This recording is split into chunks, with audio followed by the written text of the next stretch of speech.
Hello and welcome to Disc Golf Stream's coverage of the Belgian Open 2023. We have final round MPO action for you. Andrew Gum here. Victor Tågestad here. We have also 4 Finns on the lead card for you today. Exciting young teenager Teemu Talikainen in the lead. We're gonna have him 2 strokes ahead of Otto Mäkinen, and then we also have Rasmus Saukoriipi and Ville Ahokas. Yeah, It's going to be a lot of fun to follow them. For sure. Teemu Talikainen is the reigning Finnish junior national champion. We also saw him win here on Disc Golf Stream at the Prodigy Disc Pro Tour in Tampere. Final stop there last year. A really up-and-coming superstar, signed with Prodigy in the off-season, and he's been in flames this weekend. Crazy good picks there for Prodigy during the off-season. So many hot players at the beginning of the season, at least. And Teemu Talikainen might be the 3rd European Pro Tour champion from Prodigy this year already. Yeah, if he can keep it together today. He's got Otto Mäkinen just 2 strokes behind him. And Otto Mäkinen, we have seen him every single round almost so far. He really exciting to see what he has done during the off-season and really raised his level quite a bit. Yeah, another new star here on Disc Golf Stream. He's off to a really great start to the year. He set the hot round, he set the pace for the hot round in Copenhagen, and then again here 2 days in a row, also, I think, Open, in Copenhagen, and just seems unable to make bogeys. Yeah, it's another really solid young player from Finland, and really excited to see if he can put it together today and try to chase down Teemu Talikainen.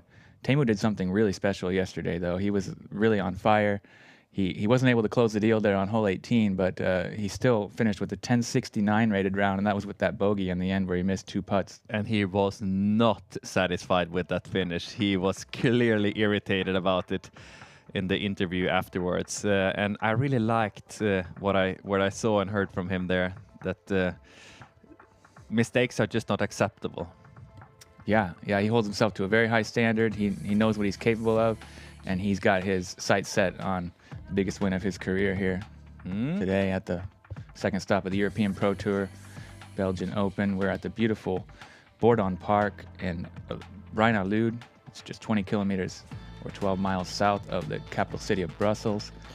One of the more beautiful courses I have ever seen. Sadly, I haven't been there myself, but after seeing these beautiful pictures and all the greens, it's definitely on my bucket list. Yeah, and I would highly recommend it for anybody who has the opportunity to travel there to go and play that course, because you will not be disappointed. It's a ton of fun. It's really beautifully designed by Jean-Louis Tange. He's a carpenter by trade. He's built up some really nice structures and features for this, and done a great job of fitting in 18 really superb holes with great score separation and lots of different lines. Yeah, in this small little park. Yeah, you cannot really squeeze in that much more in the park. No, looking at the course map, it just doesn't. Nothing more fits here. No, it just fits in there perfectly. It's evolved over time. They started it in 2006, and they've just been, tweaking it the whole time since then. There's a few changes from last year when it was the final stop on the Euro Tour. This year, it's joined the European Pro Tour as a second stop, and man, it's been amazing. And the 2 other players we have on the lead card today, Rasmus Saukoriipi, who climbed himself up from, was it the chase or 3rd card even? All the way up to the lead card today. He is 4 behind Teemu Talikainen, and he's another young Finnish, already superstar, I have to say. Finished quite high already last season, and looks to be even stronger this year. Incredibly talented, and that forehand, I didn't realize we were dealing with a world-class, forehand that when he wise at least, yeah. Yeah, and it seems like he's got it under control as well.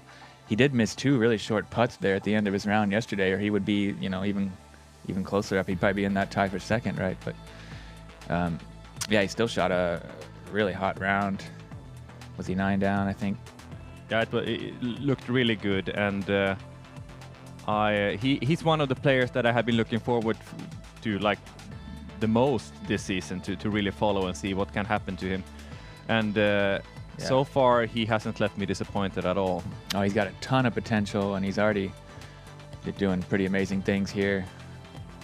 See if he can make a charge. I mean, he's 4 strokes back from the lead, but if he can catch fire and Teemu will not, though, have any kind of struggles, then he's going to be right there to try to eclipse them. And then we also have Ville Ahokas on that lead card. Yep, very familiar name. We got to see him a little bit last year, especially at the Copenhagen Open, and yeah, he's a really talented player. I think he's originally from Heinola, but living in Turku there on the west coast, and yeah, he's got a lot of skills and a lot of tricks in the bag. His putt's really good. We'll see if he can, really put in some incredible score and maybe charge up that leaderboard. I'd say 6 strokes is maybe a bit much to on a course like this, 6 strokes could come quite quickly. With a bad start from Teemu, who knows? I'm not going to count him out, but he's definitely in strong contention for a podium position, that's for sure. He's just 2 strokes behind Rasmussen. And he's also very familiar with the course. He played it last year when you were there as well. That's right. He took second place there at the last stop of the Euro Tour last year. So he seems to be yet again fighting for the podium finish in Belgium. Yeah, the reigning champion, though, Elias Lukkonen, who we had on the first day, what is he doing today? 22nd place right now. And he had a rough start. He had a bad day one. We followed him on the feature card, and he was a little bit out of sorts. But he really put it together yesterday and shot a 7 down and put himself, right back up the leaderboard. Not exactly sure. What's his score for today? 2 down today after 7 holes, so a solid start. Nothing to be ashamed of. He is not going to be fighting for a podium finish or for a win, but still, really good season opener for Elias Lukkonen, and clearly some nerves there on day 1. Yeah, but if he can finish strong here on the final day, he'll be earning himself some cash and some very valuable European Pro Tour points. So let's have a look at this birdie blueprint. This is a new thing that we're doing for our podcast, Inside Disc Golf. If you're not familiar with that, you can check that out on Disc Golf Stream or your favorite podcast platform. And we're just picking out 3 points that'll help you succeed in the upcoming event. And for this one, we reached out to defending champion Elias Lukkonen and asked him what he thought what he thought the keys to success were on this course. And he said putting. And I fully agree with him. It's type of course where you're going to get some opportunities. It's hard. There's quite a few holes that are really hard to park, but you can get yourself to circle's edge. You can get yourself a look from C2, and I think the player who's feeling most confident on the green is going to be the ones that are up there at the top. That's what we've seen so far as well. Yeah, get hot on the green as soon as possible, and then just keep that fire burning.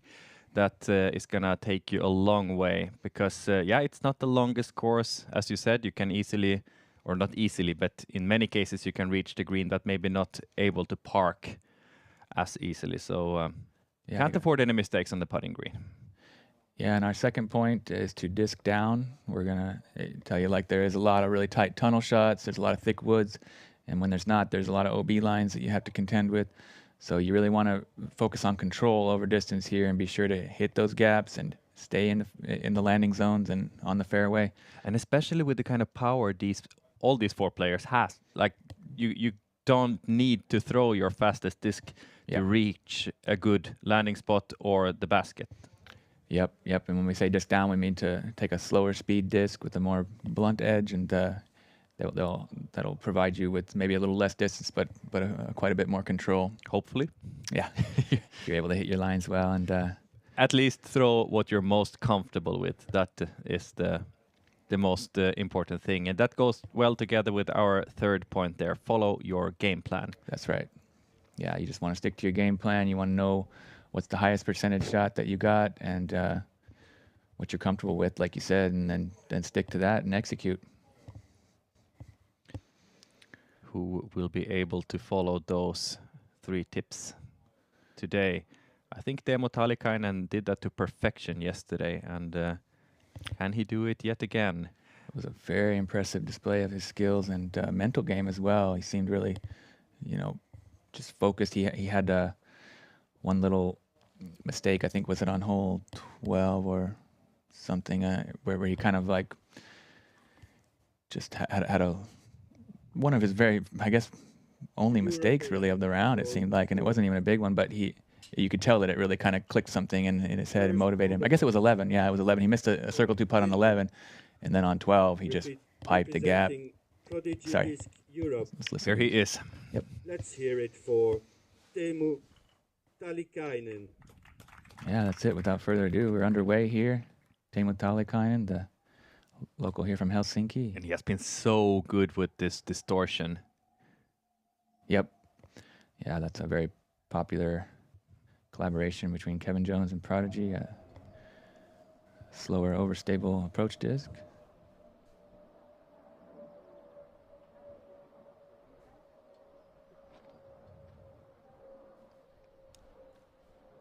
I like this. Yep. Pretty much perfect. Teemu is happy with his first throw of the day. Next up, from Finland. Let's give it up for Otto Mäkinen. Otto's flaming hot today. He has been all season so far on European Pro Tour. Yeah, that's very appropriate attire. Throwing a tilt, just like yesterday. But this one fails to land on the island. On the line. Just a little bit too far right. Yeah, if you miss the island here, you need to head to a drop zone. Let's hear it for Rasmus Saukoriipi. Sponsored by Enova. Do you know what he's using for his approaches? I would just guess Toro or something like that, but maybe a AVR X3 or a Rat. Not sure what other options there are, but that's a really nice shot. Solid. And last in the order for the day and for the tournament, from Finland, representing Fribastore and Vivo Barefoot, let's give it up for Ville Ahokas. Ville, king of keepies, got the hat on. Super talented player. He's going to go with the forehand as well and just hang it out wide. This looks perfect. I like this. Yes, right in the bullseye. CTP there. No aces so far, and that means that we didn't get to see any aces here on hole 1.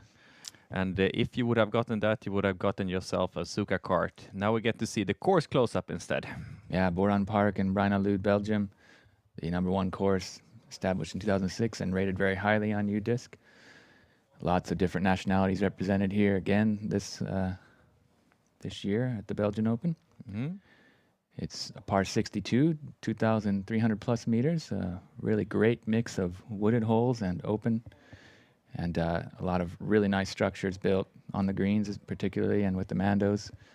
And yeah, a lot of beautiful sights, a great flow. There's really short walks in between every hole to traverse, and lots of great views and lots of great shots required. It's a really fun watch. We're in for a treat today here. Yeah, they mentioned hole 1, 6, and 7 as signature holes, but I could pick out a few others. But I'm going to have an extra eye out for hole 6, 9, and 12, the most difficult ones. Yep, those ones can get you for sure. They're really long and tight tunnels. Anything off the fairway can be big trouble. Otto missing his putt there from the drop zone. Seems like the wind is picking up a little bit. Maybe we should hear from our field reporter. René, how is the weather this afternoon? Maybe we should wait for the putts first. They're already lining up this one here. Rasmus Saukoriipi first. Yep. In nice and easy. No stress.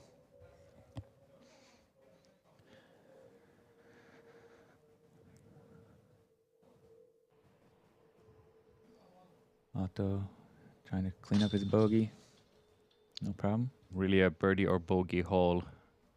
Not easy to get it from the drop zone.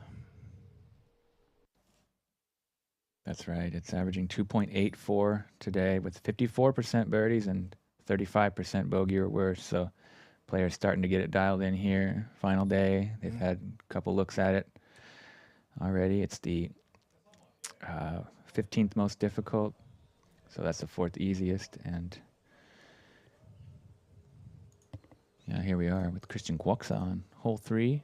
On the chase card, he has not had his best start. He's already 3 over par today. Missed hole 1 and then got a double on hole 2. Really? That's surprising. But I think that might be better on hole 3. Another one of those really high quality, high profile signings from Prodigy in the off season, and he was having a really good event. He kind of slowed down at the end of yesterday, and it dropped him just barely off the lead card. He was tied with Ville Ahokas, but Ville had shot the hot round, so was chosen for the lead card that way by criteria. And here's Mikael Häme, the reigning European Pro Tour champion, who still is trying to get his first win on the European Pro Tour. Nice putt. He's putting with a butter there, and it's yeah, not the cleanest release there, but it still ends up in the basket. Silverlet had a lot of frustration showing yesterday. Wasn't in his best mood. Was still on the chase card. He had a flaming hot start, though, that's for sure. I think he had his first 6 in a row or something, or 5 at least, and then really slowed down after that. But now he got 1, and yeah, that was a par. So only hole 1 so far. Here we are on hole 2. This one's averaging 3.08 with 18% birdies. It's a 131 meter straight shot with a little bit low ceiling off the tee. That was indeed a straight shot, but maybe not long enough. Is it just a bit low, perhaps? Yeah, I think that is around circle 2 somewhere. Big forehand from Rasmus Saukoriipi coming up.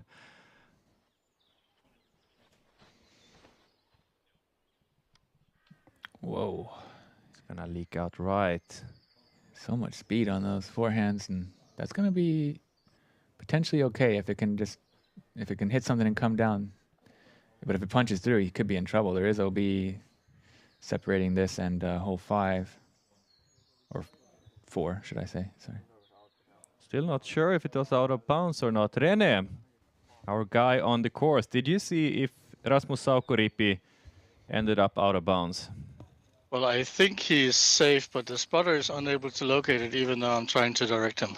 I think he might have found it now. Well, let's put it like this. If he's not in the other fairway, he should be safe.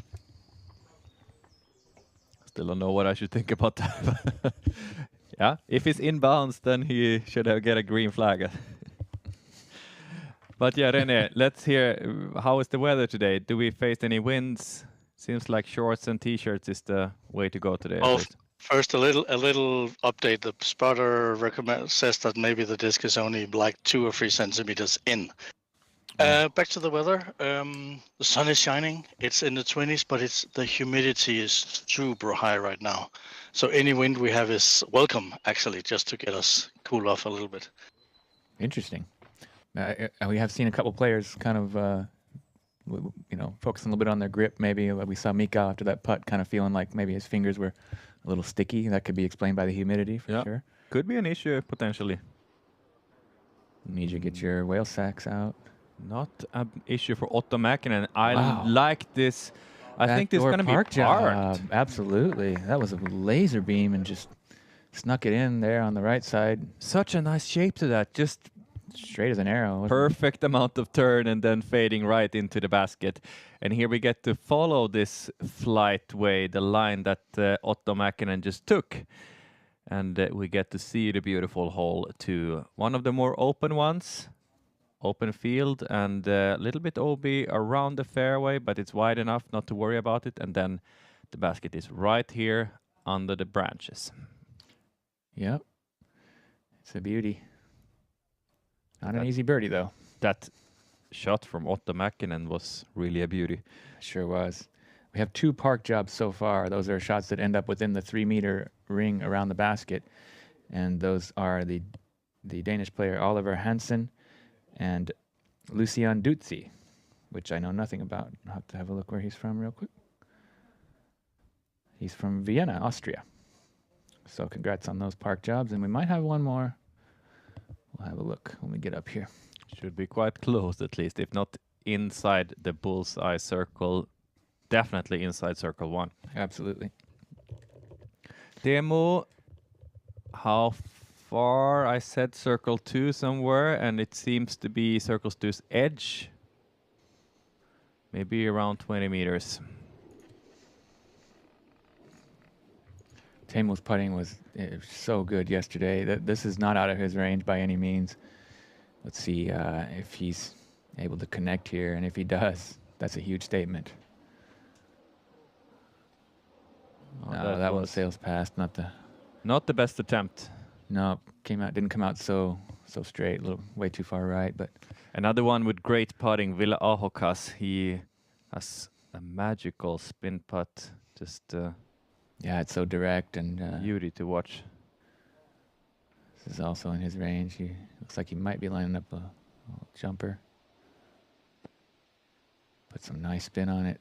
Oh, just a little bit too left. It is worth noting here, there was a couple of really great throw-ins for birdie, too. A couple Finnish guys, Samuel Hänninen and Saveri Savinemi, each threw it in from 30 meters. And Samuel Hänninen has a perfect start, 5 down after 5 holes. Wow. And we great. shouldn't forget about him. The second place yeah, he was in that from Copenhagen. Yeah, just lost to Mauri Vilman in the playoff there, but so close to take down his first win on the European Pro Tour. Yeah, I still think it's a little bit far to reach to take the win here, but he could definitely climb up on the podium. That's a hot start. 5 for 5. That's some really good birdies to get. And yeah, he's really having a great season so far for sure. Here we get a good look at it. Pretty obstructed.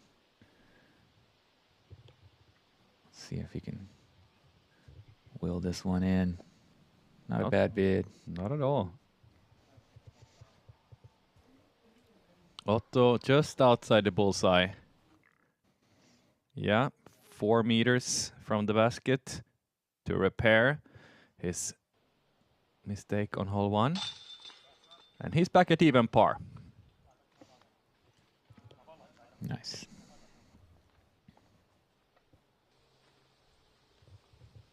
That will be the only birdie for the lead card on hole 2.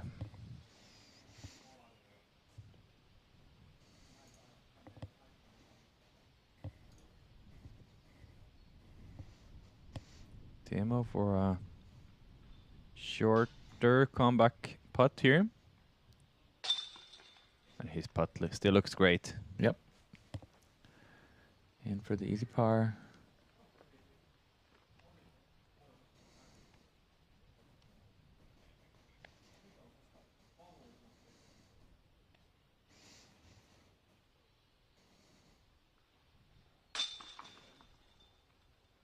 That's a hard putt he has there, Rasmus Saukoriipi. That's really a lot of power behind that and very distinct.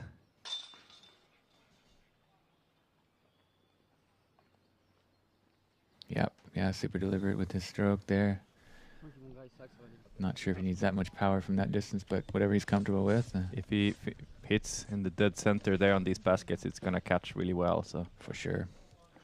Samuel's way off the fairway here after his perfect start. This is kind of what happened to Silver yesterday. Silver was 5 for 5, True. And this is the hole that kind of broke him down a little bit, although he did have an amazing scramble on his third shot and almost saved the par.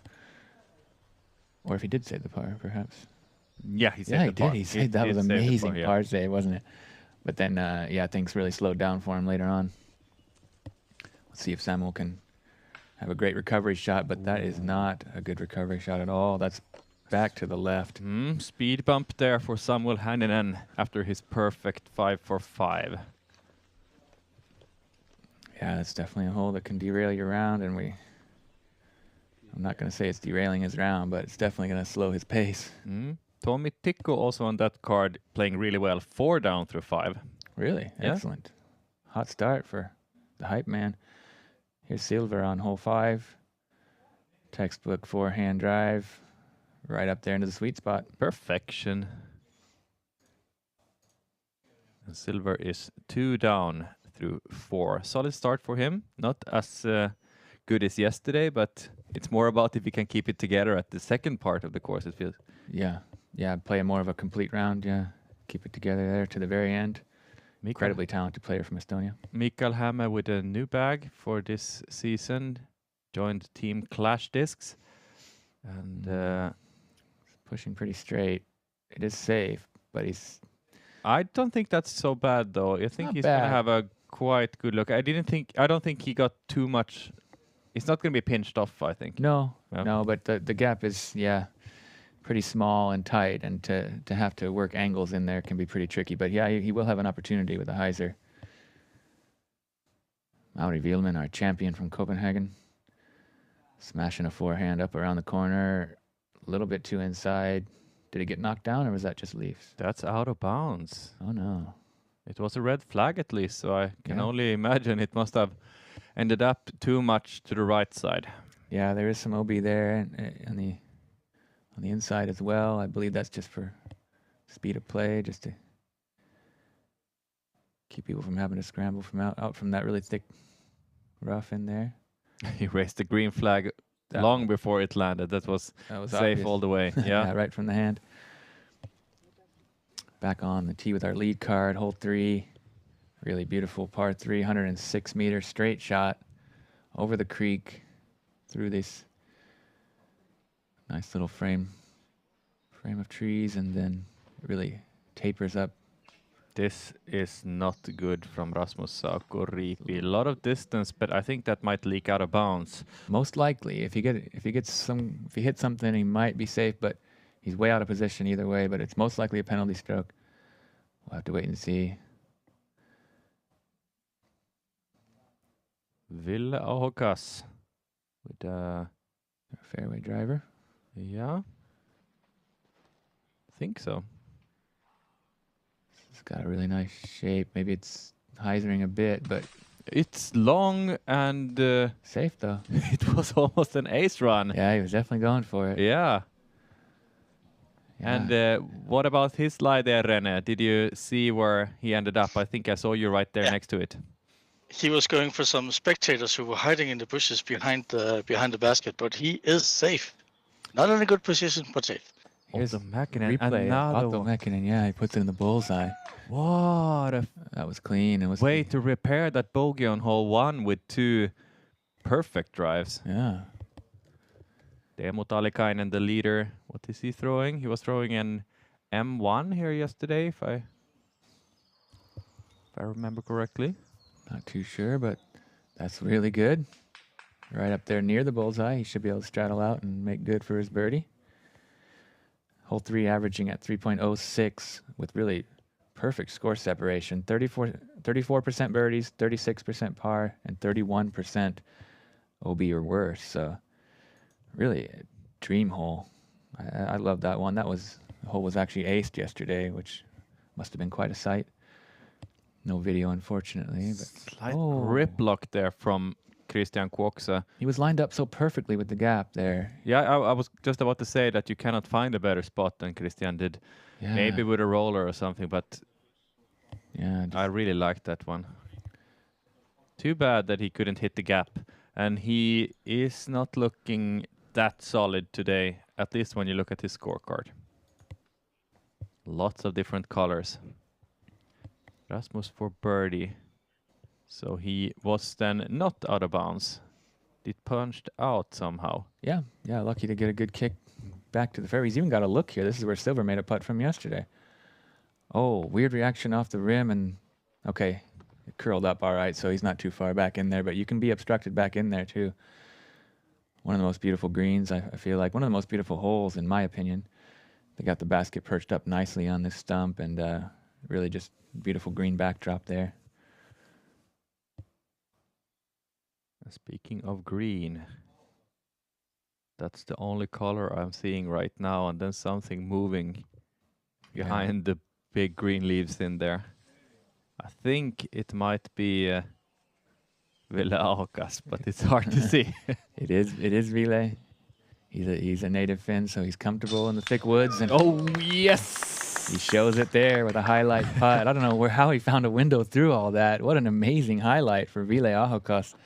Between the leaves, getting himself a birdie after almost acing it from the tee. That was sweet. Nicely done. 2 for 3. Good start for Ville. Comebacker here for Rasmus.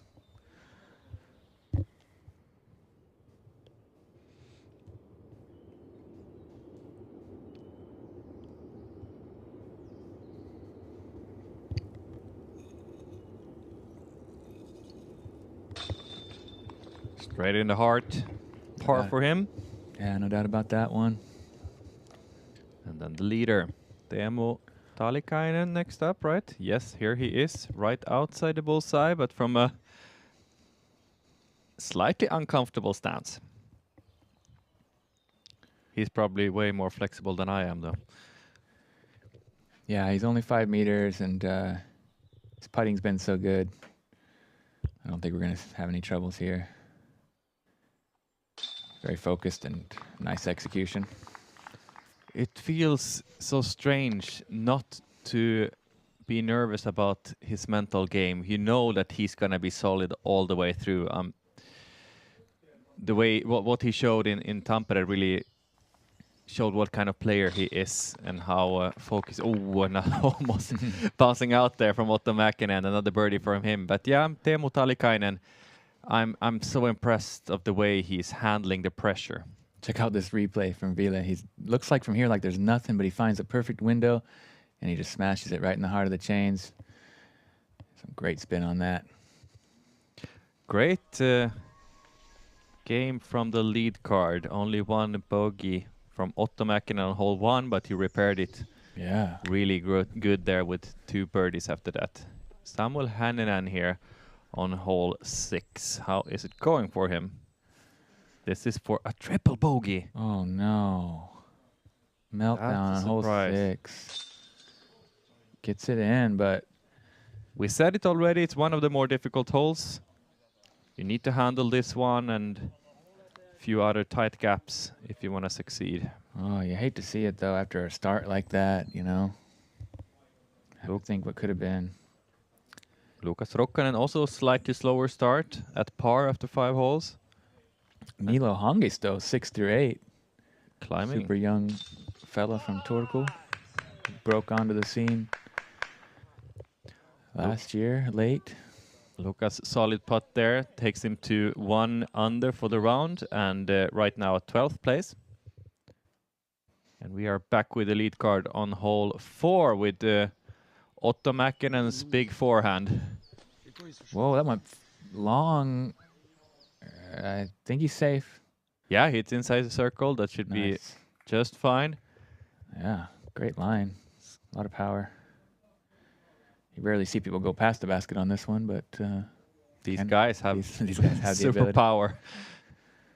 Really big arms on this card.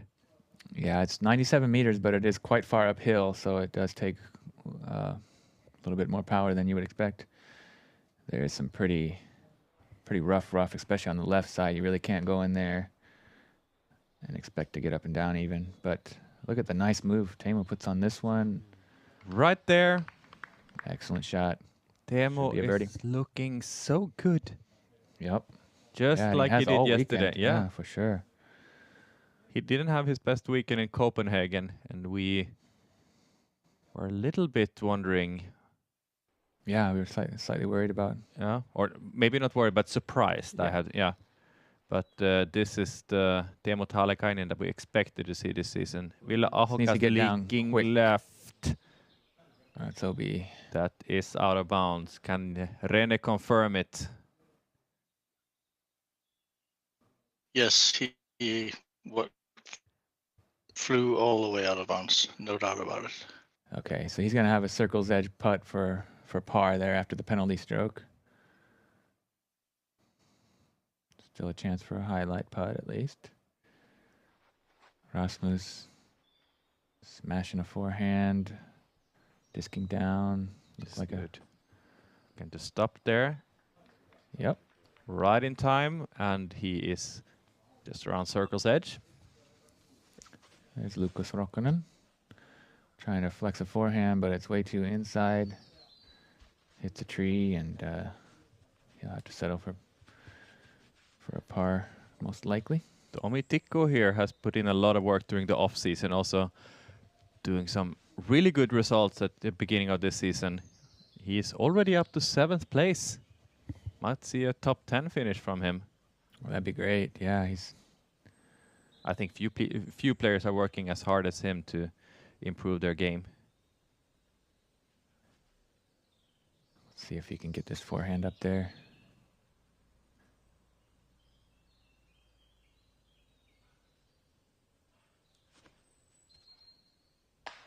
Oh, very similar to the. Yeah, same. Yeah.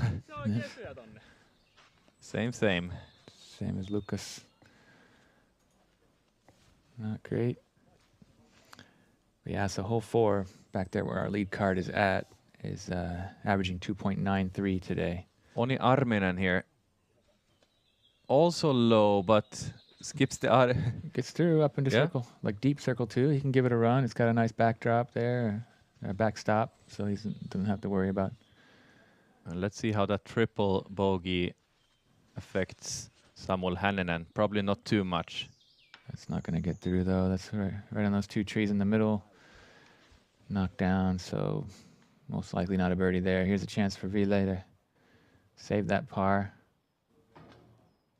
Oh! Hits everything, still doesn't stay in.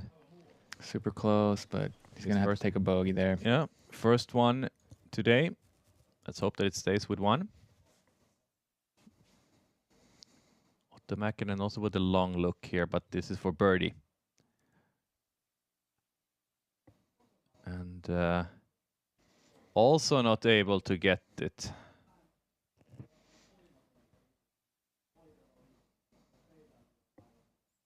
Not the best putting here so far on hole 4. Rasmus Saukoriipi also from similar distance, maybe a little bit closer.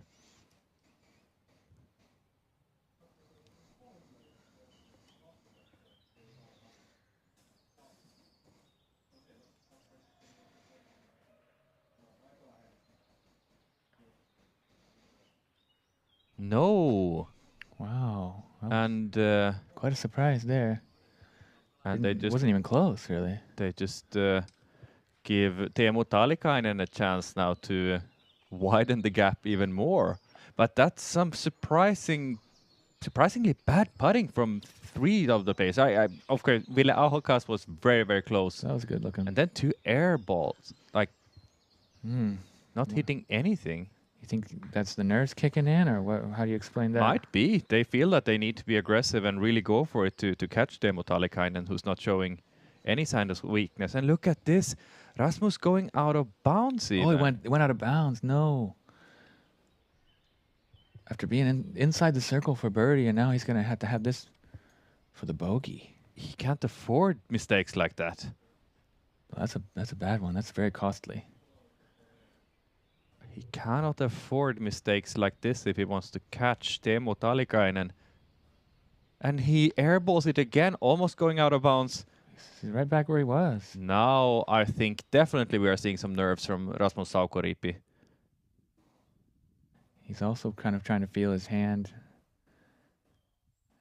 You know, the grip, something's not really feeling good with the release. But he really cannot blame those misses on anything else than his putting stroke. Nice one there. That's a better one Otto. from Otto Mäkinen. Yeah, much better. I'm a little bit concerned about Rasmus Saukoriipi right now. He doesn't look that happy, and I understand why. Yeah, you never want to have to 3-putt or worse, especially with the OB when it comes into play.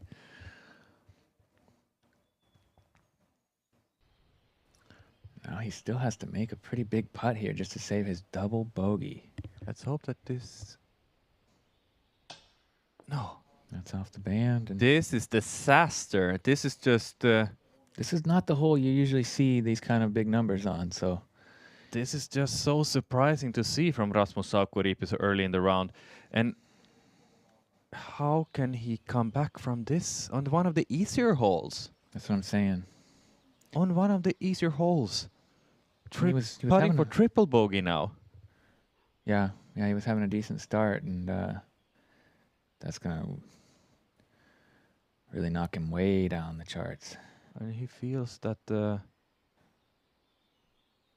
this guy is running away from him right now. Because he's not gonna miss.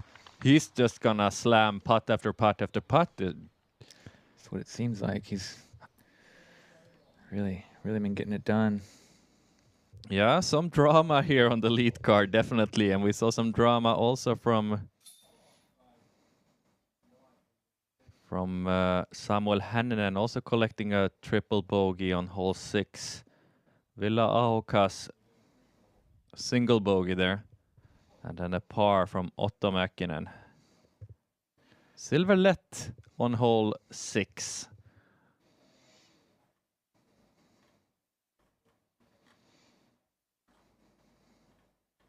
And he's up to 3rd place right now. He has climbed 3 spots. Throwing his 3rd here, trying to get a par. Or do you think he will go for it? Maybe try to give it a soft run? I sure hope so. Yes. Not No. that far away. Really good shot, though. Puts it nice and close. And par is a very good score on hole 6. For sure. Yeah, we saw it trip up Samuel just there, and we have seen some big numbers. We've also seen some really great shots right through the heart of the gap. Mauri Willman, he won in Copenhagen. Doesn't look that likely to repeat that here in Belgium, but he's looking at a very good finish at least if he can play a solid round today. Yeah, and he still has a lot to play for.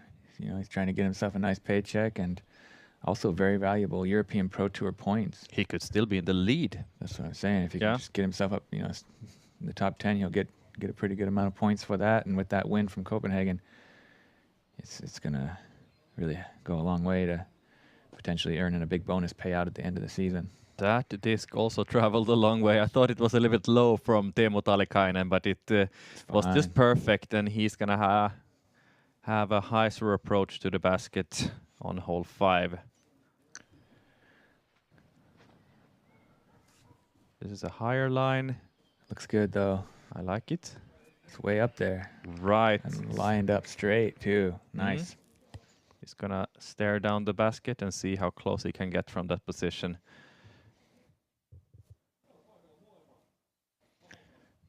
Just checking on Teemu Talikainen's statistics, and there's some pretty impressive stuff going on in the stats. We'll let you know what's happened after Vile's roller here. This is looking good. If it can curl up right at the mouth of the gap. Just in time. Yeah. Just in time. That's way up there. So much distance. He has 50 meters still to go. I think he can reach out. I think he's close enough to that edge of the wood line there that he can reach out with a forehand, hopefully, and have a really nice little flick up to the... Just a little flick with the wrist, and he's going to be right by the basket. This looks inside. I'm not sure. Yeah, the meltdown continues. I want to hear from René. Did you see any reactions from Rasmus Saukoriipi? Maybe heard something that could explain that meltdown on the previous hole and also this tee shot here? Like, all I saw was visible, like he was visibly frustrated, and after the second air ball, he let one of the closer players putt out first before he went back for the next putt that unfortunately hit the band, but he looked, did not look happy. Totally understandable, you know, trying to get his biggest win of his career, and, you know, earned his spot on the lead card after some fantastic play. You hate to let it all go on the green on a, you know, early in the final round. Yeah, that's not easy to handle when something like that happens. Let's hope that he can't forget all about it, but it certainly didn't look like that on hole 5, going out of bounds there. But it actually says that he's on the fairway. René, did you see if Rasmus maybe kicked out on the fairway? I thought it was out of bounds. I think he's safe, but he's right there on the edge of the woods, and he won't have. Rasmus is just in the rough on the right hand side. Okay, but it's still inbounds. But how far in he is, I don't know. Yeah, no, he's It's safe. in bounds. Yeah, it's actually not out of bounds on that side. So Yeah, it's my mistake. all good. Okay, yeah, I thought they had roped it off. Maybe not. Yeah, I think I was wrong about that as well. It's rough enough in there that you don't want to go. Tommy Tico here on hole 8, smoothing out a putter and A little bit long, but that's just fine. yeah, nice line. So yeah, let me tell you a little bit about how Teemu Talikainen is getting this job done this weekend. Let's hear it. He's number 1 in fairway hits at 90%, and that's amazing considering how tight some of these wooded holes are. He's first in Circle 2 in regulation at 83%, first in birdie rate 63%. First, let's check this. He's kind of trying to bend his distortion. Almost all the way there. It looked so good, but hit that last tree. There was a second kick that kind of helped. I think it put him a little bit, so he might be able to probably not have a great look at it, but at least he won't be crazily obstructed. We'll see what kind of stance he has. I think he has a chance wherever he is on the course right now. Sure, seems like it. He's 89% from C1, C1X. That's top 5, and he's top 5 C2 putting as well at 36%. No OBs, 0. That's some pretty Zero stellar. out of bounds on a course like this. I can't believe what I'm hearing. Yeah, no penalty strokes. Just really, really clean disc golf and really remarkable event stats. If he can keep this up, yeah, it's very impressive. And who is going to stop Teemu Talikainen right now the way he's playing? I say that right now it might only be this guy who is who could possibly do that. Otto Mäkinen, 4 behind. He's the only one who can reach him, I think. It seems like it after what's happened to Rasmus on the last hole. I mean, it's going to take something. And then with Ville as well, taking a bogey. So that was a great upshot. Now it might be 3 after this one because Teemu is out of position for his putt and Otto is perfect there.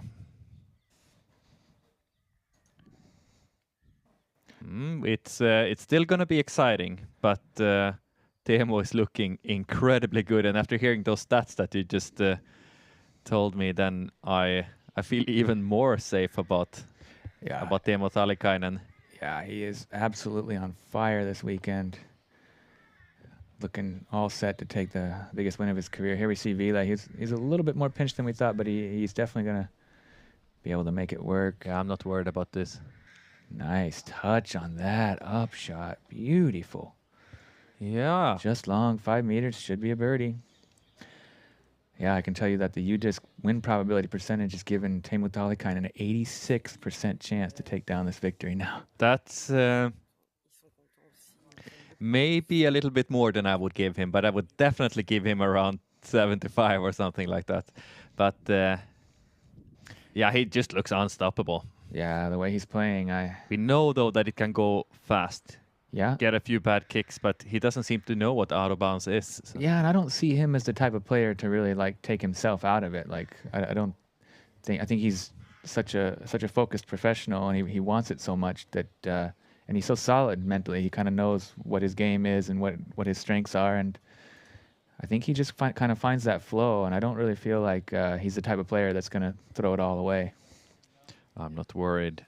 2 hot rounds so far today. Oliver Hansen, the Danish guy, -8 through 15. And then we have Matthias Velota, already finished his round and weekend. He is 8 down today and bogey free. So I think those are 2 good rounds, but I can't believe that 8 down will be the hot round after these guys has finished. Yeah, it seems to be very good scoring conditions. The wind's down from yesterday, and Teemu here definitely has a look. If Ville Haukas could make his putt from even deeper than Teemu Talikainen has. No, I think that second kick really helped him because the first kick was off this tree and it looked like it was heading into the deep rough. Look, he has an open look. Wow, that's way more open than I even realized. He's going to have a pretty good chance here. Yeah, I would almost be surprised if he misses it. I would totally be surprised the way he's putting this weekend.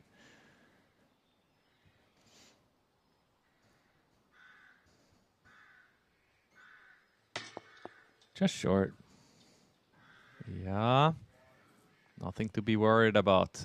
Still gonna be a solid par, but Otto Mäkinen gets one step closer, most likely, if he makes this one.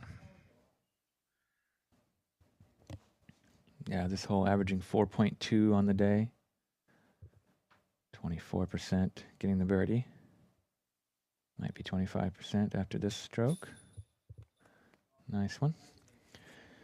It is, yes.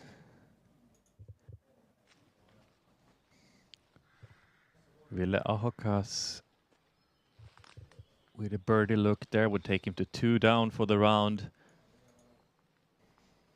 And even if he makes this, it's gonna be 7 strokes behind Teemu Talikainen. So I feel like it's all about Teemu and Otto Mäkinen right now, but so many more holes to play. So much can still happen, but Rasmus Saukoriipi really blew it there on hole 4. And you can see it on his posture and everything. He needs to just forget about it, restart, or do, I don't know what he needs to do, but just keep playing. Just yeah, focus on the shot in front of you. Keep breathing. Try to enjoy. It's a beautiful park. It's a wonderful game. I know the stakes are high and the pressure is there, but try to find a way to enjoy the experience. I would say. Tommy Tikko here on hole 9. Oh, he that squares light up the pole light is really pole. Kind of a nuisance, isn't it? Yeah, it's like an assassin pole right there in the middle, just ruins rounds. It should be a painted red or something. Avoid me. Yeah, it does come into play more often than you'd think. One of the main obstacles on this hole, and there are many. Lucas, can he avoid that light pole? Seems like he's aiming for it. That's usually my way of avoiding obstacles, is to aim for them. But I think that Lucas shouldn't listen to that. He has way better aim than I have. Too accurate. Yeah. But the grip seems to be an issue, or that might also be some nervous tics.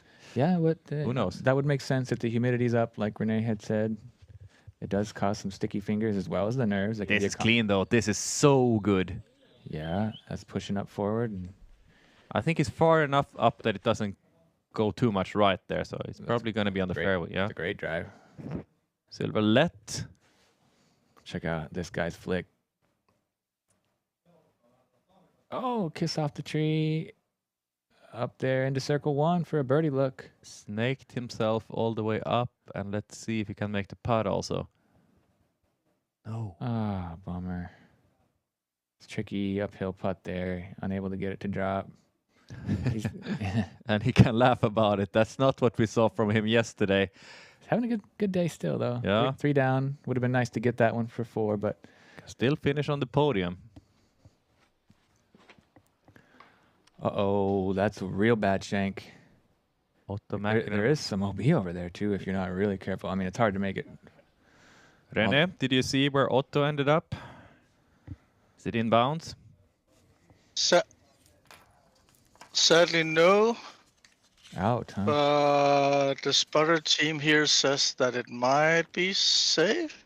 Good Okay. to hear. They're not entirely sure. We'll find out. Could be a bad spot. Oh, though. it's okay. It's Out OB. of bounds, okay. Rough then. Yeah, and not only are you getting a penalty stroke, but you still have to scramble. Sorry, no, it's safe. He's the spotter just put a flag down just to remember where it is. Okay. Oh, okay. Just a mark, yeah, to help find it in there in the rough. Ville gets almost all the way through, but he hit something late there, but still in a good position. Yeah, that's still attackable from birdie for birdie from there. Teemu can. It would be good for him if he can make this now when Otto Mäkinen is out of position.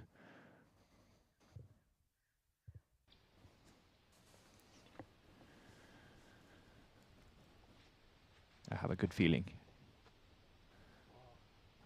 Just a little inside left, but it's a nice flippy disc. It's way up there. Yes. Just goes and goes and goes and goes a little bit to the left, but still, I would take that. That's good. Every single day, and I think that he would as well, because you know what can happen if you hit whatever here on this hole. Yeah, anytime you pipe the gap on this one, that's a great shot, regardless of the outcome. I mean, of course, you'd like to be in prime position, but it's such a daunting tunnel that you really just need to get through it first things first. This is huge. This could be one of the best I've ever seen on this hole. It is. What? It is.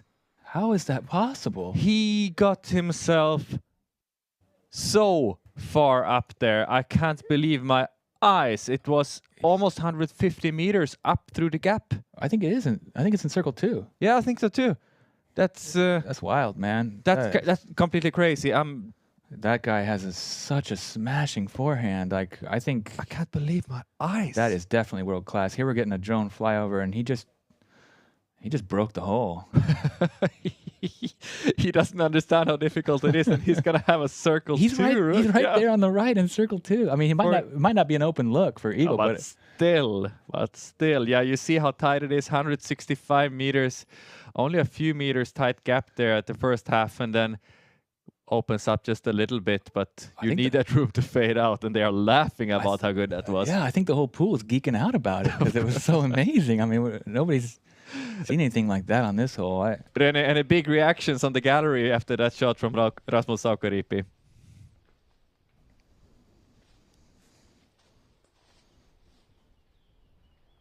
It was bonkers. Anyway. Yeah, I think he fainted or something. Maybe I almost did here in our booth, at least. That was one of the craziest forehand throws you'll ever see.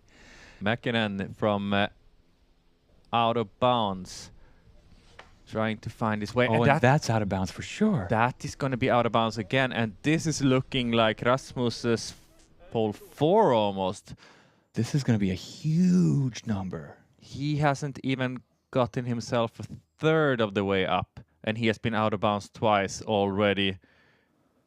He is gonna get a very, very big number here. Yeah, and if you're enjoying this coverage, make sure you share the link with your disc golf friends or anybody that you think might enjoy this type of entertainment. I know one who doesn't enjoy it right now. It's Otto Mäkinen. But yeah, it makes for some exciting action for the rest of us here right now. Now he finds his way back to the fairway. But yeah, just like you said, make sure to spread this to everyone you know who might be interested in some high quality disc golf. We're doing what we can here to share the excitement and the action from Belgian Open and European Pro Tour. I'm still a bit shaky after what we saw there from Rasmus Saukoriipi and also from Otto Mäkinen.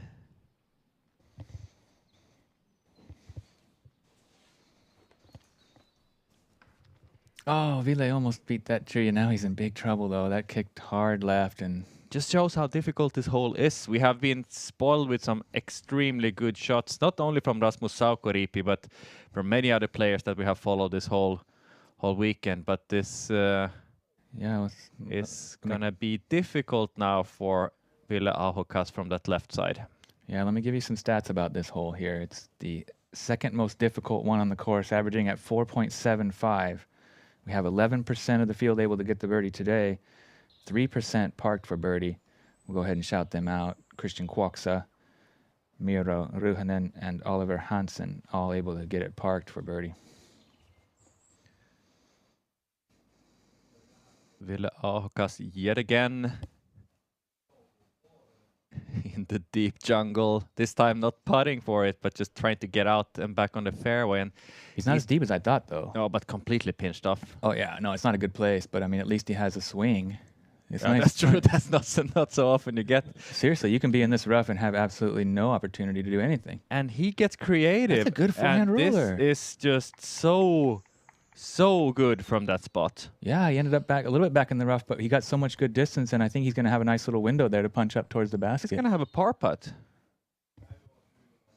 That was his third, right? Yeah. Yeah. Maybe not a clean look, but no, but with his spin putt, that's still a possibility. Yeah. Absolutely. I wouldn't give high percentage on it, given the lie, but yeah, it's in circle 2, I think. Here's Teemu from his drive, and he's not going down that back door. He doesn't trust that back door. But that shot is I mean, is he going to be able to work that? I think so. If he gets it really if you high. can get it really high, yeah, and just like let it pan out and land flat. Okay, he's going between those two trees. I was thinking he was trying to reach around all the trees. I was like, I don't know if that's physically possible. No, he's going But between. he did, yeah. I like this. That makes a lot of sense. And perfect. Wow, he's up there for a birdie from bullseye's edge. Teemu Talikainen, who is gonna be able to stop you from taking your first ever big international title here in Belgium? At this point, the only person who can stop him is himself. Yeah. That if We thought Otto Mäkinen had a chance to do it, but I'm starting to doubt it right now. That's game over for Otto. This hole just killed him as far as chances to win, I think. I mean, might be smooth sailing for Teemu Talikainen. Like many difficult holes still, but yeah, he can afford to play safe from here on out almost. It's so early on. It's rare that we would be talking like this, but it's just kind of his closest competitor seems to have kind of like just self-destructed here, early on. Mm-hmm. But first it was Rasmussen, now, yeah. I do want to see hole 9 before I say too much, but the way Teemu is it's definitely playing, not over. But I mean, like, no. I'm just trying to keep the tension here a little bit. We want to keep our viewers, and well, there's a lot to play for, even if it's not for the win here at a big event like this. There's huge payouts. There's very valuable European Pro Tour season points to work. That'll get you a big bonus payout at the end of the season, and you can also get your ticket booked to Spain for the All-Star event late in October. 2 other Finns making a run up the leaderboard. Niilo Hongisto, you mentioned him briefly there. He was 6th or 8th at one point. Yeah, and he's right now 7 through 10, and 10 spots up today. Tied for 3rd right now with Ville Haukas, and also Miro Ryhänen, who we saw a few times yesterday. He's on fire too. He's really on fire. 8 down through 12. Tied for 3rd. But it is really tight there. Behind Otto Mäkinen for 3rd especially. Yeah. But Otto might drop down to that battle now. That's Rasmus for eagle. How could you get a drive to that spot? He had an open look too. Oh man, it would have been amazing if he could have drained that. But believe my eyes how he could get it so far up. Like with that, super tight gap to throw a max distance driver, full speed forehand. I say that takes some guts. I think that was like kind of a frustration play where he probably wouldn't do that normally, but he kind of realized maybe he's out of it and he's on live cameras. Why not do something real special for the? I kind of appreciate the showmanship there. Remember that these guys are teenagers. A lot of them. Ville's a little bit older, yeah, but at least Sauko Riipi and I don't know exactly how old Otto Mäkinen is, but Teemu Talikainen is definitely 17 or 18. 18 at most. Yeah. Yeah. Rasmus Sauko Riipi I don't think he's older than 19. Yeah. So yeah, very young, talented Finns, and there are many. Believe me, there are so many. It's they are making our job difficult because it's difficult to keep track of all of them. Like they are popping up new names every weekend, and they are solid. Also, they come up and then they stay up there in the top. Here's one of them who we didn't know too much about before Copenhagen, but now we're already familiar with him. Otto Mäkinen gave it a good run there. Glances off the chains and goes a little bit long. He has some comebacker, but good effort there. So Mikael Häme, the Tour points winner last year, he is having a typical Mikael Häme weekend, right there, tied for 7th place. Firmly in the top 10, as per usual. Yeah. Nothing flashy. But he's right there behind. It's just a matter of time before he gets his first win on the Tour. Otto in for the 8. That's going to hurt him. That's going to hurt him a lot. And hopefully it doesn't deflate his energy bubble too much. I'm slightly worried, but I also know the way he's playing is he should be fine. He should be able to handle this and fight his way back up.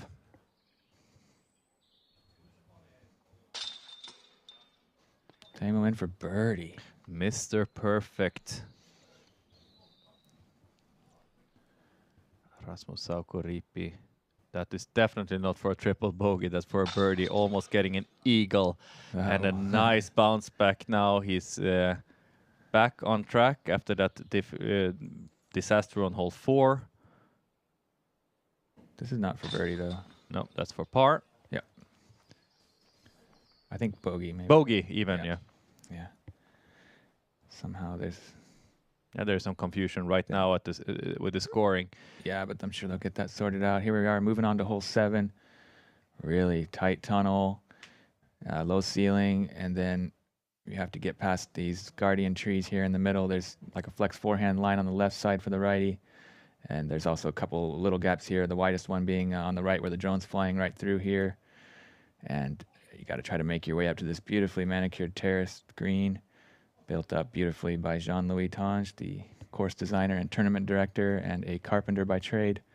He's done marvelous work here on the property to build a stunning disc golf course. Beautiful views all around. Here we're seeing it from the sky. That's hole 1 and tournament central. Come on down if you're in the area. You'll really enjoy the experience. There's a great atmosphere, a very welcoming vibe, lots of great discs for sale. They got beer on tap and refreshments available. Yeah, big thanks to Jean-Louis for making this event possible. And yeah, first time in Belgium for the European Pro Tour, but it's not going to be the last time we're here. No, this is such a great course and such a well-run event. We're really honored to have it on the European Pro Tour. Teemu Talikainen, of course. Ripping it through the main gap there. Got a little bit of a deflection off of that leaning tree, I believe. And he's up there, I think, in circle 2 for a look at it. Rasmus Saukoriipi with his... Yeah, you saw how great his forehand is. He's going with a shorter, more technical line this time. He's looking kind of high, though. Like, oh, okay, no, never mind. Just a nice low flex forehand, trying to get it to skip. Slide up there. Didn't get quite as much ground play as he'd hoped for, but he's got a straight circle 2 look at it, about 13, 14 meters uphill. You can give it a safe run. Nothing can go wrong, really. I'm still feeling all shaky after that one. The forehand throw? Yeah, the forehand. What else? Yeah, no. I mean, that was one of the best throws we've ever seen. I mean, like, as far as just hard to really, understand how it's possible. It just takes an insane amount of power. Ville a little bit too far right side. Didn't actually see it finish. I heard a kick there. René did Ville Ahokas kick far into the right. That is absolutely correct. I don't think he has anything from over there. Yeah, unlucky. Otto flexing a forehand, trying to get through the tight gap, but catches one of the last guardian trees. And he's going to be deep in circle 2 or just outside of it. Oh. Yeah, that'll get your heart pumping. Lots of excitement, even though Teemu Talikainen is in the lead with 8 strokes right now. How quick did that happen? He's not making any mistakes. Yeah. That's enough. All of his contenders there have made a few mistakes. It's you can't afford to do that when you have Teemu Talikainen in front of you, because he doesn't know how to spell that word even. It's still exciting, though. I mean, we have a battle for the podium at the very least. We have 4 players tied for second place right now, including some guys making some really big moves up the charts, including the young Niilo Hangisto from Turku. He's 7 down through 11, up 11 spots on the day. Another Finnish teenager who is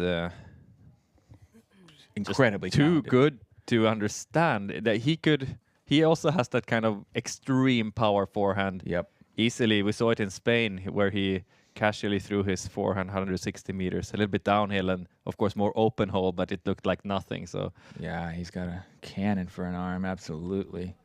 Here's Ville deep in the rough. Having a little bit hard time with the footing. He seems to have found an opening. Let's see if he can execute it.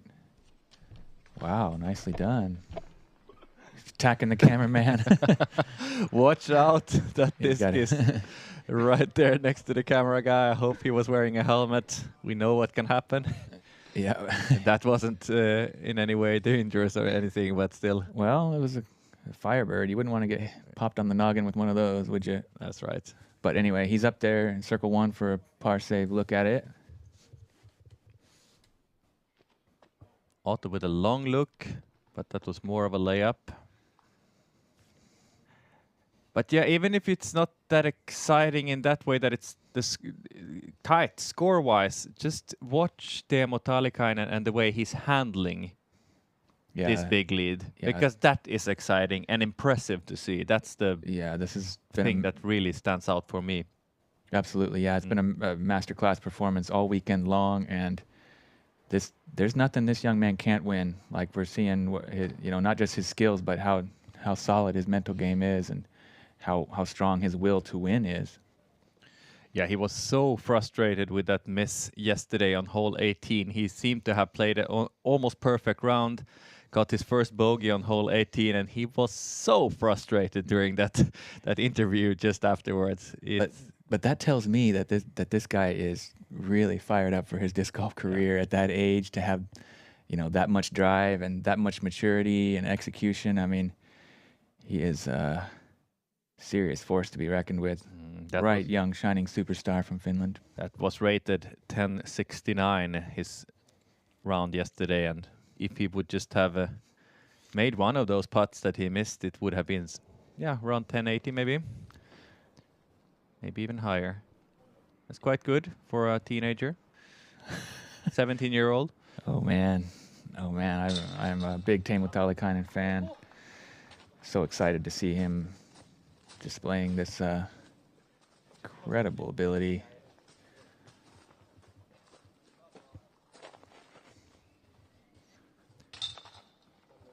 Another one of those great signings from Prodigy in the off season. They must be super happy right now. They certainly are proud, and they should be. Yeah, that does it for hole 7. Now we're getting to one of the easier holes. This is hole 8, 80 meters, slightly downhill and slightly turning to the left. Not too narrow gap. It's wide enough for the players to maybe feel slightly more relaxed. And this feels like a must-get birdie, though, so that's something that can maybe put some stress on the players. Yeah, it's the second easiest one on the course for the MPO field at 2.74 average. Only 40% getting the birdie today, which sounds like a lot, but it is a little bit one of the easier holes. It's 80 meters, slightly downhill, and not the tightest gap. There's quite a bit of space. It is just a straight shot, but you don't have to worry too much about the rough unless you shank it pretty bad. But I really like this, that there are some shorter holes mixed in, because as a professional disc golfer, you should be able to handle all kind of different shots. Yeah, longer ones, shorter ones, straighter, turning, wide, narrow gaps, whatever. Yeah, and it's important to challenge those players to display that touch and Exactly. speed control to test that too. And there is really great variety of shot shaping and skills required on this course. Yeah, really, this has it all. Teemu Talikainen also has shown that he can handle all kinds of different holes. I'm giving him a good chance to get another birdie here on hole 8. He's got his distortion, which he seems to put next to the basket every time he touches. This one's a little heavy on the hyzer, but it gets a great kick and almost aces. Whoa, almost. Yeah, you were right. Whatever he does with that, just somehow finds a way to the basket and almost gets in. That was cool. It was almost a tree love ace. Yeah, oh man, he didn't hit the line perfectly there, so it was a little bit of luck, but sure, but it's that kind of weekend for Teemu Talikainen. Perfect result. Forehand from Rasmus here. And this is also a beauty. Yeah, getting it to slide up into circle 1. I like that line with a little bit of more overstable disc. Forehand and hyzer, just let it slide into the basket. That's an envy, right? From Yes. Ville Ahokas. Yeah, Ville throws a lot of envies for his throwing putter. I think this is Glow. That is just perfect, isn't it? Oh, I'm sorry, I jinxed him. Well, but he got a good kick anyway. Look at this, some tree love. Tree love on this hole for him sure. as well. Yeah, it's one of the easier holes, but they're getting lucky here. I did almost nice him though, didn't I? But yeah, it worked out okay. Otto Mäkinen, flaming hot. Maybe not today, but so far this season. Gotta love Cheetos. Oh, yeah, that'll work out too. Yeah, he Second got a kick. second kick there Yeah, that was really helpful. helped him a lot. What's your go-to snack in the bag for long rounds? Ooh. Cheetos? No, it depends. If it's in during the winter, maybe, I don't know. I want something a little bit less salty. But during the summer, I get sweaty a lot, so I want to have something saltier. And maybe I could go with some of those. Spicy Cheetos. Yeah, I prefer to eat before and after the round. There you go. And you? I guess I don't know. I usually keep some kind of like granola bars or candy bars in the bag just for those emergencies where you get hungry. But I also like to eat a lot of nuts, you know, even sunflower seeds, just kind of chew on those through the round and little things like that. Yeah, I guess. That's good energy and smart choice to have in the bag. Tommy Tico. Ooh, high line. You don't see this very often. He's trying to Crash it skip in. in there, maybe. I don't know what he was trying with, but he didn't succeed. Rasmus Saukoriipi now after that beautiful shot from the tee. Yeah, if you're out there on the chat board, let us know what your favorite snack is to have during a round. And who's your favorite player? Maybe not only the favorite to take down the win, but who are you here to watch? Could be a long list of players. Yep. Let us know all of them. Oh, Otto misses his birdie putt from short distance. I thought we were going to see a star frame here, but It was looking like. another hole when the putting isn't really working for the lead card.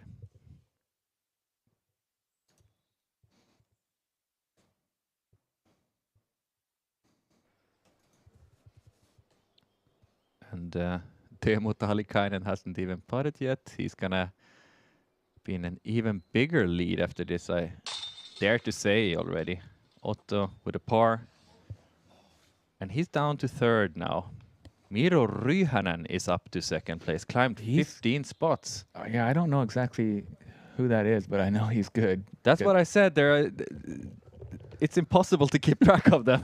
We're doing what we can, but Every there are week, just too many. every week, there's another couple Finnish names to try to remember for the next week. Here we are with Teemu Talikainen. We'll never forget him. That's a fact. If we do, I'm seriously worried. No, and that's something I can tell you all of you viewers, that don't forget about this guy, because I have big hopes for him in the next coming years here. This is the first big international title that he's about to take down, but certainly isn't the last one. We shouldn't jinx it too much, but I cannot see anyone chasing him down right now. Just too good. Missed wide right there on hole 10. Didn't really see who that was. I didn't either, but Was it Mauri Willman? I think it was Mauri. yeah, he's on that card, right? He is. Two Estonians, 2 Finns. 3 down. He's still in the top 10. Tied for 7th together with Mikael Häme and Silver, who you see here.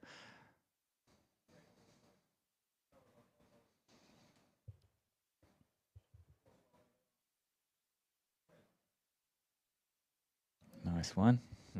That low putt of his works so well on these baskets. Was it Mauri? Was it? That's a good question. Maybe it was Christian Koksa who we missed there. Because Mauri came walking there in a white shirt. I don't think it was Christian. I see. Oh, no, maybe it was. Maybe it was. Yeah, you're right. Was Sorry. a prodigy player at least. Silver also has a similar looking shirt. You're right. Teemu Talikainen on the most difficult hole on the course. I think it's today as well. I would be surprised if it wouldn't be. No, any old day it will be. Every day it will be. It's a monster. Averaging 4.93. Gets right around that light pole, and he is far up the fairway. What's gonna stop him? What's gonna stop Teemu Talikainen? This hole is a monster. Yeah, it's only 183 meters, but that's completely deceiving because it's way uphill off the tee. There's lots of stuff in your way, and it shapes up first left to right and then back right to left, and that's downhill on the last part. Ah, Ville.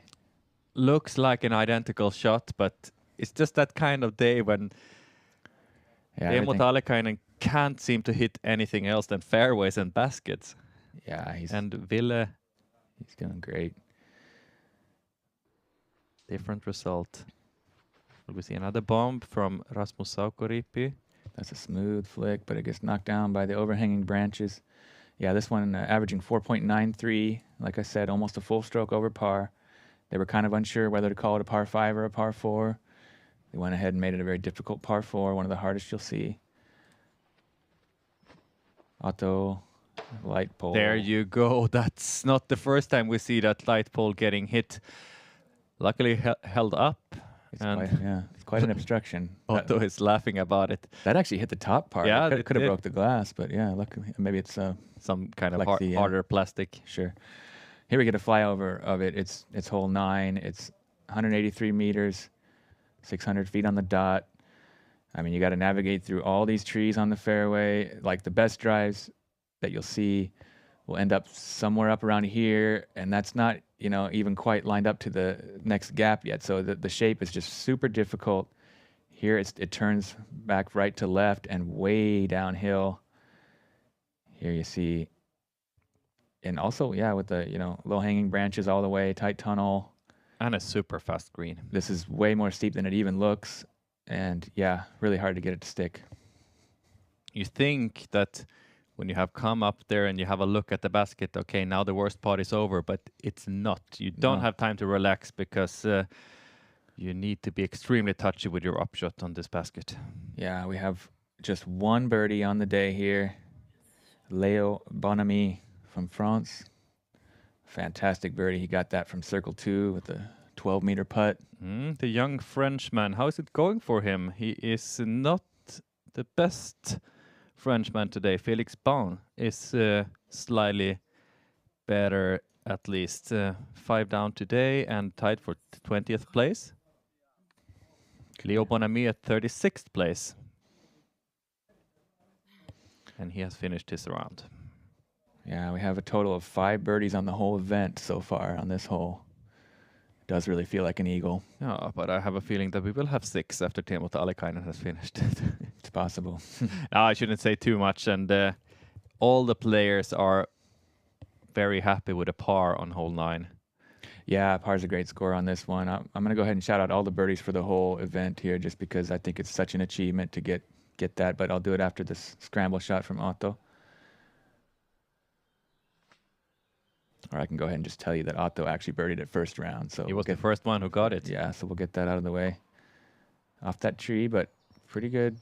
It came backwards and rolled right behind that tree. But the good roll, actually, because now it's in a more open spot. Okay. I like that roll, actually. All right, let's see. Yeah, hard to tell if it helped or hurt him. It does look like that tree's a little bit in his way, but at least he's back off it enough that he can get around it. That's what I'm thinking, that he got space enough now for a free swing. Yeah. So yesterday we had birdies from Lukas Rokkonen, Pekka Hyvänen, and Elias Lukonen. And today, yeah, I already shouted out Leo. So Leo Bonamy. 4 Finns and a Frenchman. And this guy can find angles with his forehands. That's pretty good. That's really good. Looked like he wasn't so happy with it, but it turned out to be great. Yeah, well, he obviously wanted more, but the result is good. With his power, I guess he was probably trying to attack the basket. Pretty crazy angle to do so, but that man is incredibly talented.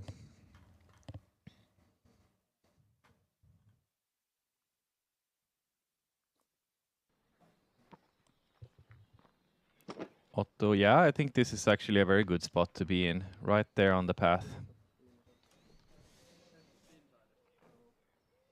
Would maybe have gotten a few more meters, but I think he's happy with this.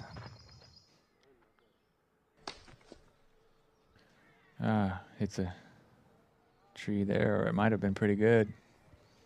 Just a little too wide right. I didn't see where it ended up. but I think he's got to look down the tunnel there. hopefully. Otto is right behind the 50-meter mark. Okay. Nice. Yeah, when you see those. With a look to the back. Great. Yep. Good result there. Yeah, that's a nice new feature this season for the European Pro Tour. We're going to have these prodigy stakes showing you when you're 50 and 100 meters from the basket. That stick you see right there is 100 meter to the basket, so Ville didn't get too far after his first, and he still has quite a bit to go then.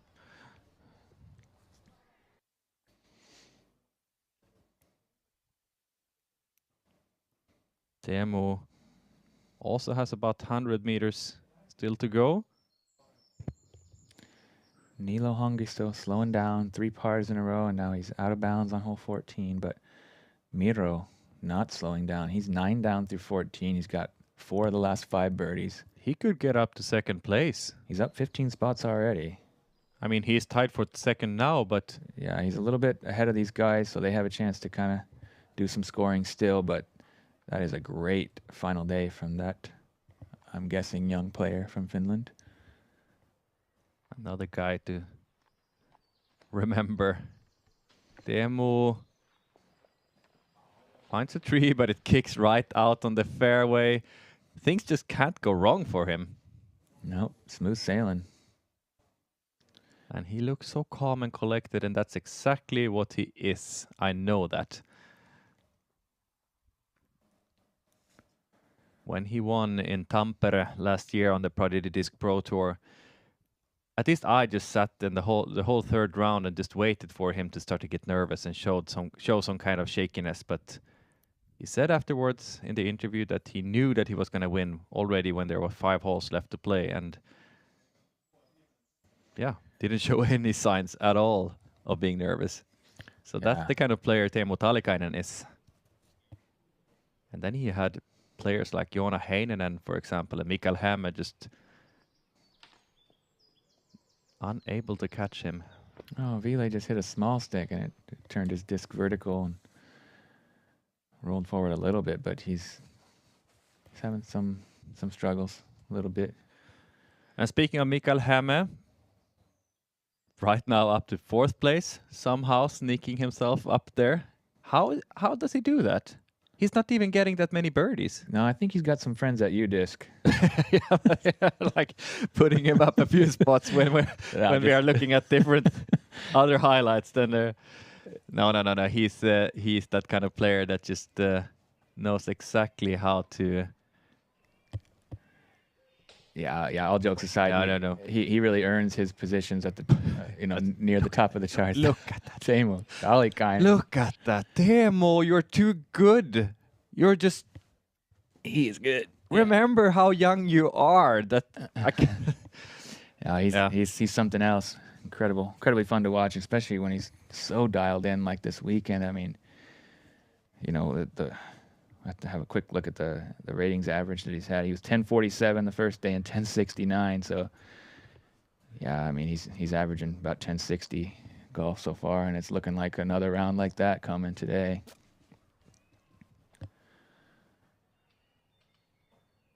Touchy upshot here and get some tree love there. Lucky that could have sailed far. Tree break. Yeah, and what's that going to be for Ville Augas? It's going to be a bogey. Yeah, not too bad. Not at all. Otto's 4th. Giving it a chance. Goes a little long, circles edge. That's happened so easily on a slopey green like this that you sail it too long. Just want to slide it up to the basket. Yeah, you need to land it really about 15 meters short and just let the ground kind of, the disc slide up. Focus on the ground play. Like, this looks pretty good. That's how you do it. Pretty good, indeed. Nice one. A little observation from the course. Love to hear that, please. Teemu's upshot that seemed to end up pretty well. I didn't see myself where it ended up, but it got corrected by the tiniest little branch on the side of a tree. Okay, and got corrected towards the circle. so a little more tree love. They just Yeah, we that didn't kind see of that. round. Mm-hmm. But thank you for that. We didn't see that first little tiny correction from the tree, but we did notice that he got close, and yeah, I just couldn't believe my eyes yet again. Yeah, 63% of the field here taking bogey or worse. This is just bogey or worse for Otto Mäkinen. Putting for a 5. And it is gonna be even worse. Just think that he's thinking about that round 1 birdie that he got. How did I do that? This is not for birdie, but yeah, there we go, for bogey.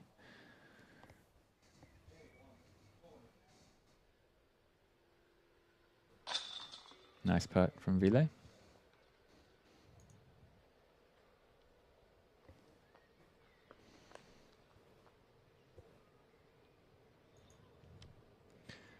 And this is for par. Little bit lucky on this hole, but overall just too good for the rest of the field right now. Yeah, he's really distanced himself super impressively. I mean, No mistakes. bogey free. And his lead is gonna be 8 strokes ahead of Miro Ryhänen. We're not used to see big numbers from Otto Mäkinen. Seen few too many today. Also a really big number from Rasmus Saukoriipi there on hole 4. And we are heading for a short commercial break. Soon back with you on hole 10. Stay with us.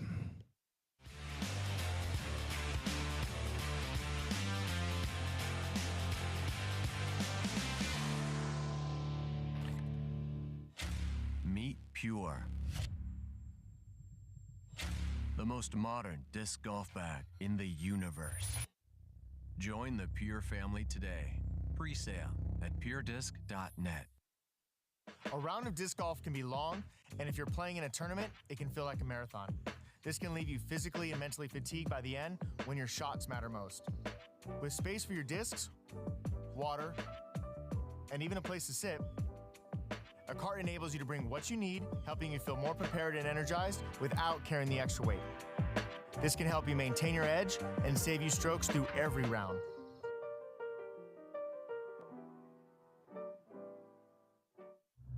This is Latitude 64. We handle the smallest of grains with the greatest of passion. Always trying to improve, trying to be better, out of curiosity, excitement, out of thrill, for the player, for the game. Because we want to make disc golf awesome for you.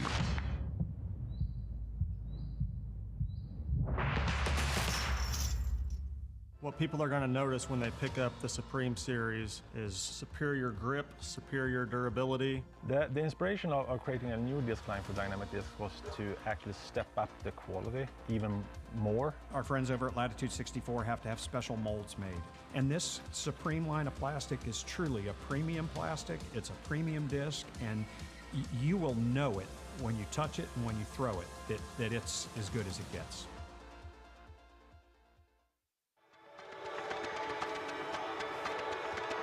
What are you kidding me? Holy cow, an eagle! Niklas! What just happened? 80. On a harp. It's looking really good.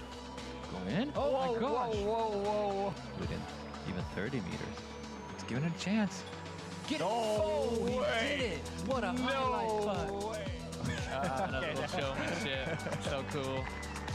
Thank you for that.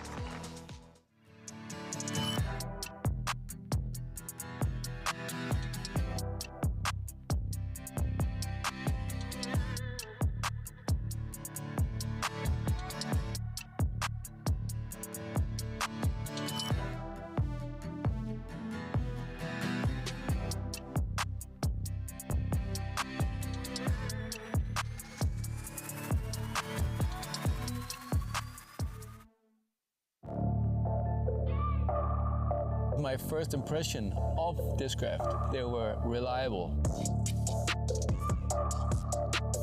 The plastic had a nice feeling. It was very durable. It seemed that when they were producing discs, they came out more the same. For me, it's just good plastic. This relationship is definitely something that I can build on. Pro Discus Jokery is the world-famous putter that can be used for all kinds of throws and is an excellent choice for everyone. Here we have the Pro Discus Jokery. The numbers are 3, 3, 1, 2. There's a very overstable but predictable throwing putter. It will always finish left, and it will handle torque if you're a sidearm player. Anytime I'm wanting a fairly straight shot, but making sure it finishes left and isn't finishing to the right. I enjoy this disc, and I'm sure you will too.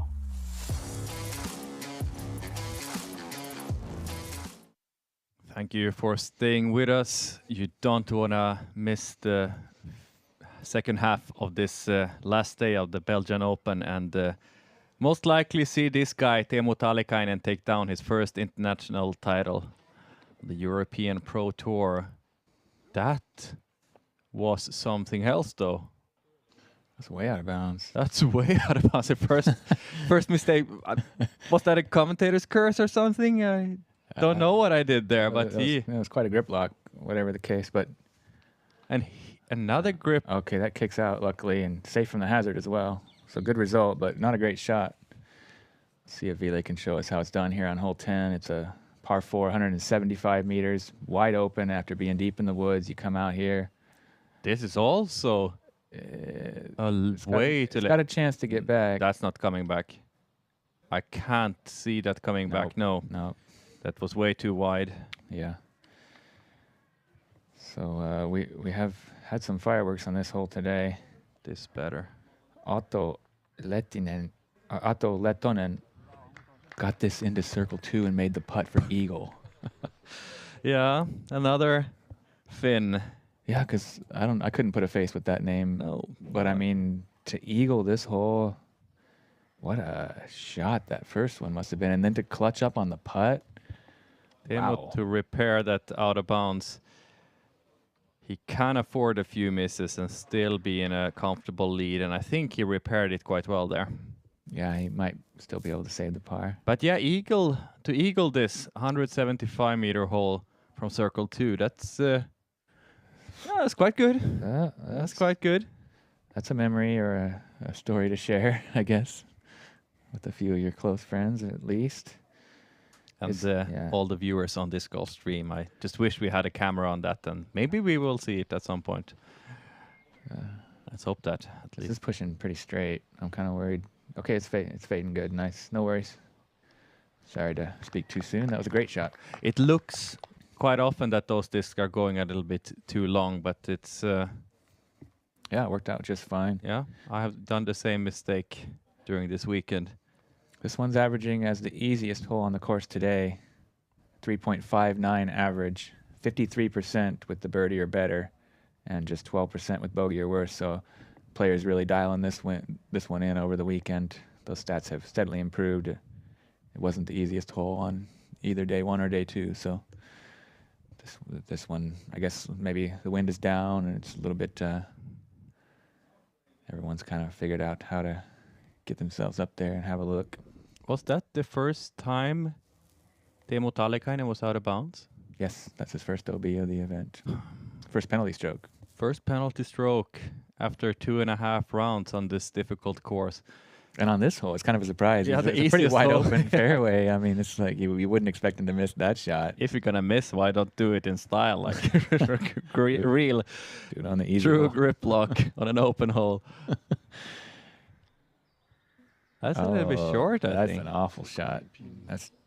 I think that's in the river. Let's check with Rene. What happened to Rasmus Saukoriipi there? Did he find out of bounds? It was a little bit early and went out over the hazard. Yep. Yeah, out early. And to answer the question that Andrew asks all the time, who can stop Teemu? Teemu can. Yep. I don't think he can. Like no. Seems like no matter what he's trying. It's too late for that. Yeah. Even he can't stop himself now. The wheels are in motion. This victory is in his sights. Oh, nice one up there to the circle.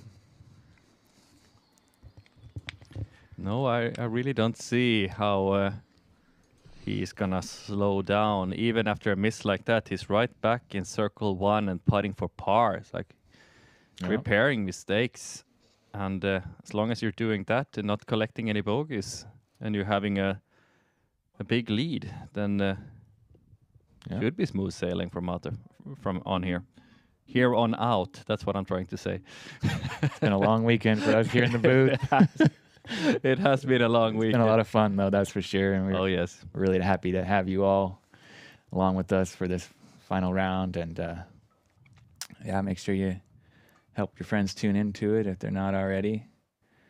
We appreciate all your viewership. And if you like what you're seeing, you might want to consider going to discgolfstream.com or downloading the app and subscribe. We really appreciate all the support. You can watch everything we're doing, all rounds live, separate streams for FPO and MPO, and you can even watch the MPO in Finnish language if you want. Same subscription cost. Nice jump putt up there for Rasmus to. It's a good one, but he's gonna be a bogey, right? Gonna be a bogey, yeah. But yeah. We really appreciate everybody's support with the subscriptions, and we hope you enjoy all the quality content that we're putting out for you. We're going to be covering all the European Pro Tour events and also the European Championships, which is going to be held in Estonia in mid-August. That'll be a 4-round event, extremely prestigious title that all Europeans want. It's got some legends of the game have earned that title in the past, and we'll wonder who's going to get it this year. Maybe Teemu Talikainen. Yeah, I think he could win anything if he plays like this. But he's going to get his first bogey of the round now. It was a little bit further away from the basket than what I thought. Now they are looking for something there. I think it's Rasmus's disc. Yeah. I think it's down in the creek. Maybe. Or no, because he didn't go up that far, did he? He was back. Yeah, I don't know where it went out, but he was throwing from the hazard at least. Yeah. So I don't think they actually went to retrieve his disc. Is that what they're looking for, Rene? Is it Rasmus's disc? Yes, and it is located in the water. Yeah, I had a feeling. We feeling. just saw Tinja Väisänen come in from the side with a retriever to help get it back. Tinja Väisänen, who finished 4th earlier today in the FPO division, and had a really strong back 9 especially, and maybe she can give these guys a few tips on how to succeed. Yeah, she finished super strong, and here's Miro Ruhanen. He's putting together an incredible performance. Looks like a very young guy. This is fading a little bit, but it is safe. A little bit on the left side, but he's having a great day. He is at 11 down through 16. Ville with a highlight putt there. Able to save that par. Yeah, Miro could tie the course record. Yeah. 12 down. Yeah, true. All he needs to do is get up and down on 17 and birdie 18, and he'll have a share of that course record with hometown hero Maxime Taj. Otto Mäkinen for birdie here.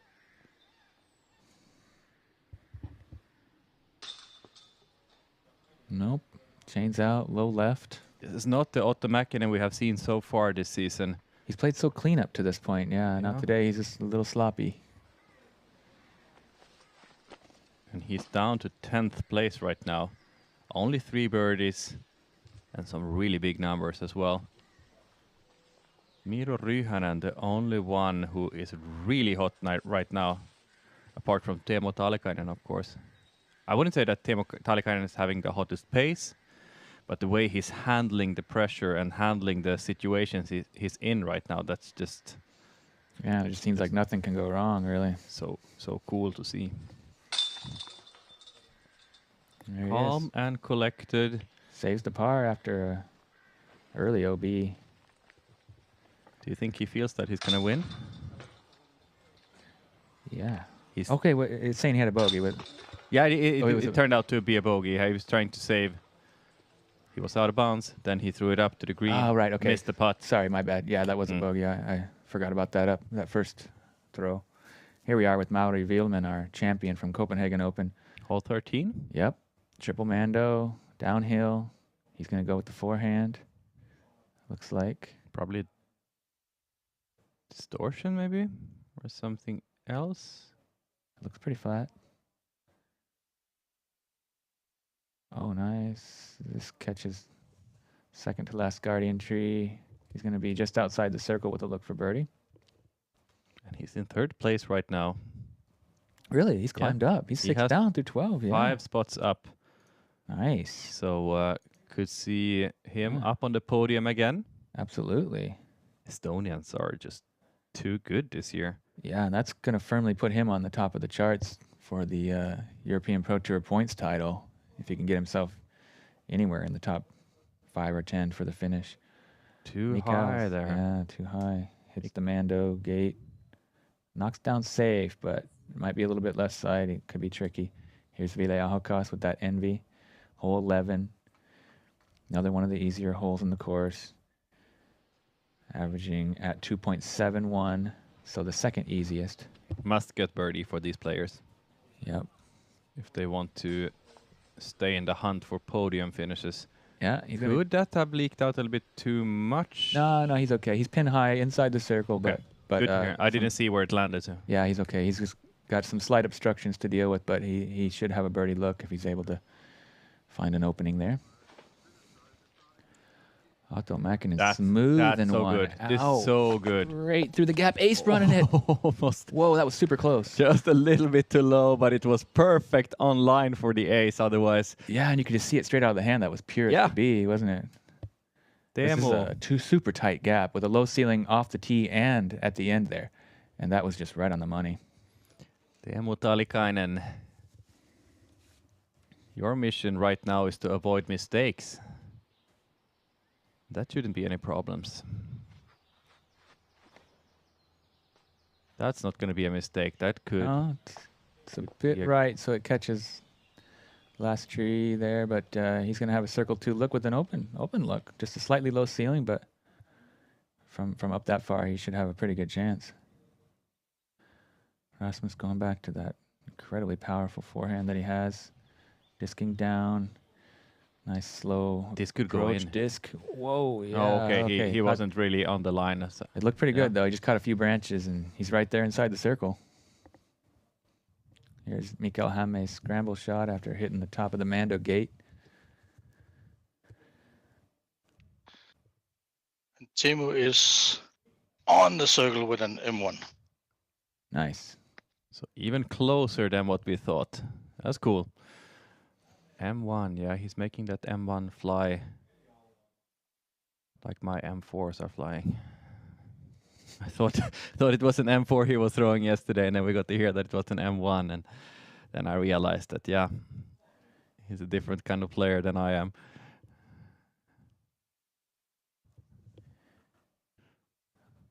All right, let's see who's up first here on hole 13.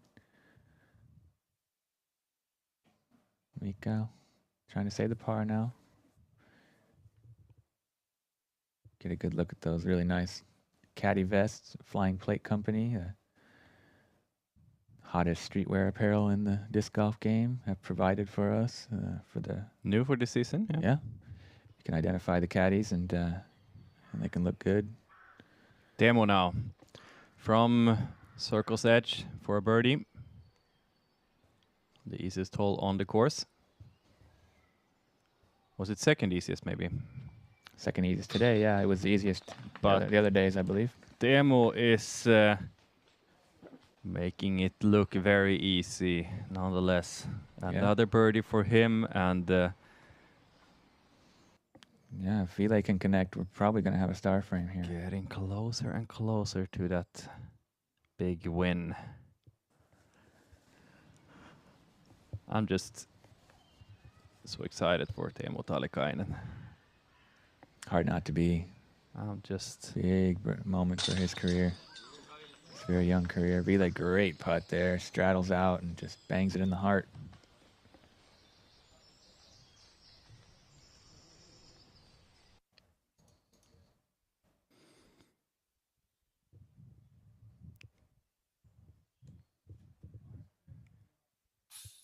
Rasmus with a nice putt. Looking like might get a start frame here. Yeah, for sure. If Otto just can make his. I'd like to see a replay of that ace run too. Yeah, it was pretty close, wasn't it? Yeah, it was very close. A little bit low right, maybe just like a few inches. Can't get that too much close and that much closer. There you Yeah, go. makes good on the comebacker. Star frame on hole 11. Nice now they work. are showing why they are on the lead card. Yep, getting it done here on hole 11, moving to hole 12, a much more difficult, tightly wooded hole. Fourth most difficult on the course at 4.37. Let's check Miro finishing his round here on 18. Such an exciting player and surprised. Look at this. He's going to have a birdie putt for the course record to tie. Mikael Häme for double bogey on hole 13. What? What happened? Could this be true? His putt was from... He probably went out of bounds then. Did it skip off the top? I think it must have skipped off the top or It is rolled. pretty far downhill. Rolled maybe. Yeah, potentially. Okay, so that it's gonna be a ruined his chances. Triple bogey on hole 13. He could have had a podium finish, but that does not look likely right now. Yeah, 75-meter hole without a ton of difficulty. Triple.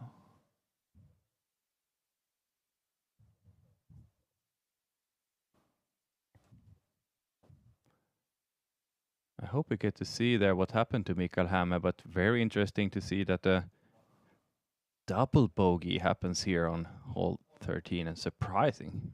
Triple bogey. Triple bogey, yeah, sorry. And yeah, he was right there at 6th place. He's going to drop down far. He's going to drop down far. Okay, here, we get to find out what happened. Oh, it unlucky. Was the roll. All the way out of bounds. Oh, he hit the nubs, and the nubs turned the disc vertical, and it just rolled all the way down the hill, OB. Disaster. He also didn't hit the Mando, but he didn't miss the Mando. Terrible luck.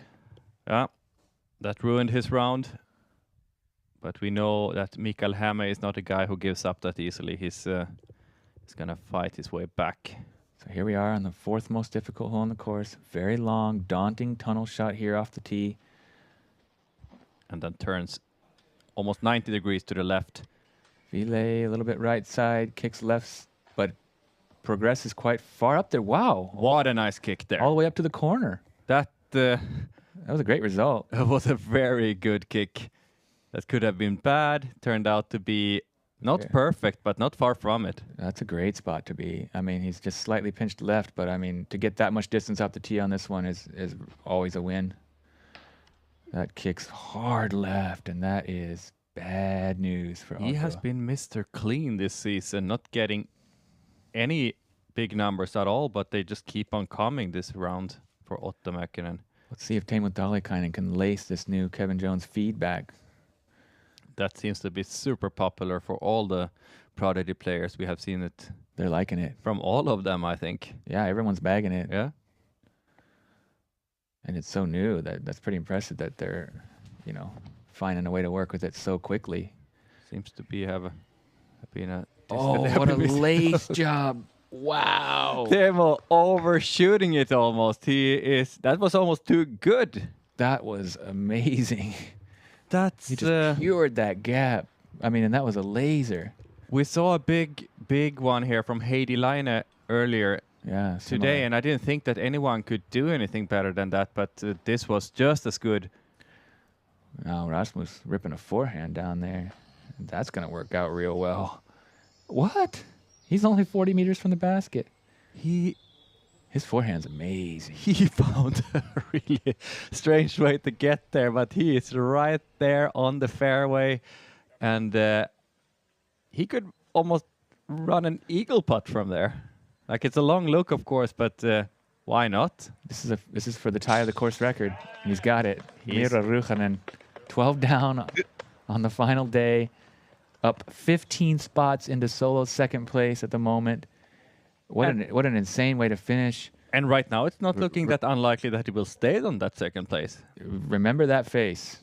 Remember that indeed, yeah. I'm talking to myself here. But you're looking at me, and I'm Well, just in case I forget it, I need somebody else to back me up.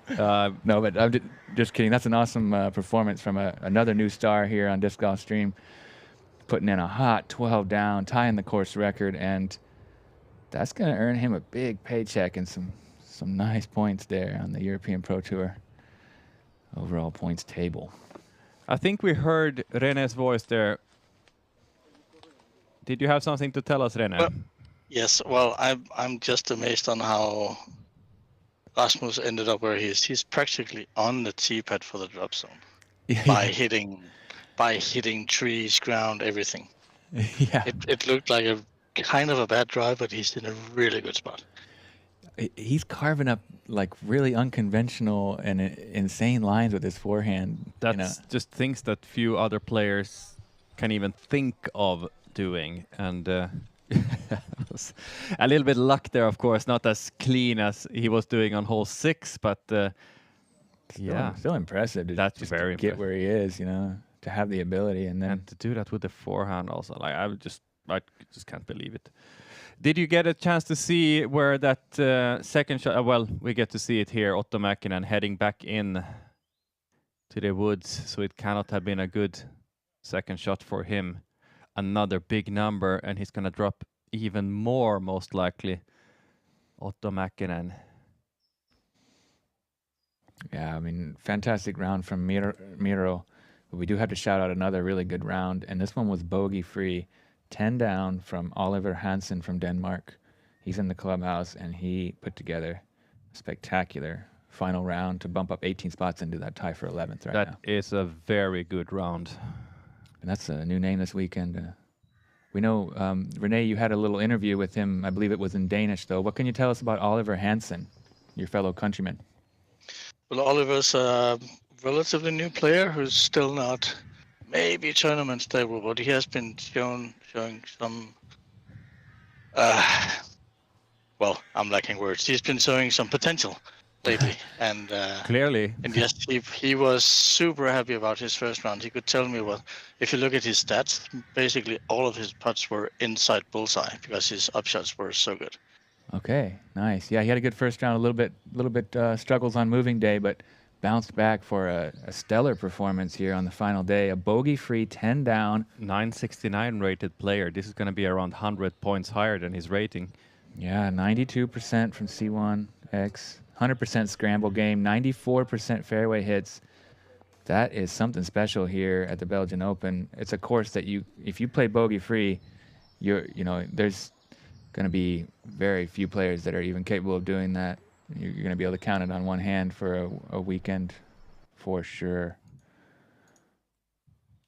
But yeah, not the best second round there from Oliver Hansen, but yeah, showing some potential, as René clearly said. potential, a little bit more. Yeah. But yeah, it's one thing to do it for one round here and there, and one thing to do it for 3 rounds in a row. That's what René is talking about, being tournament ready.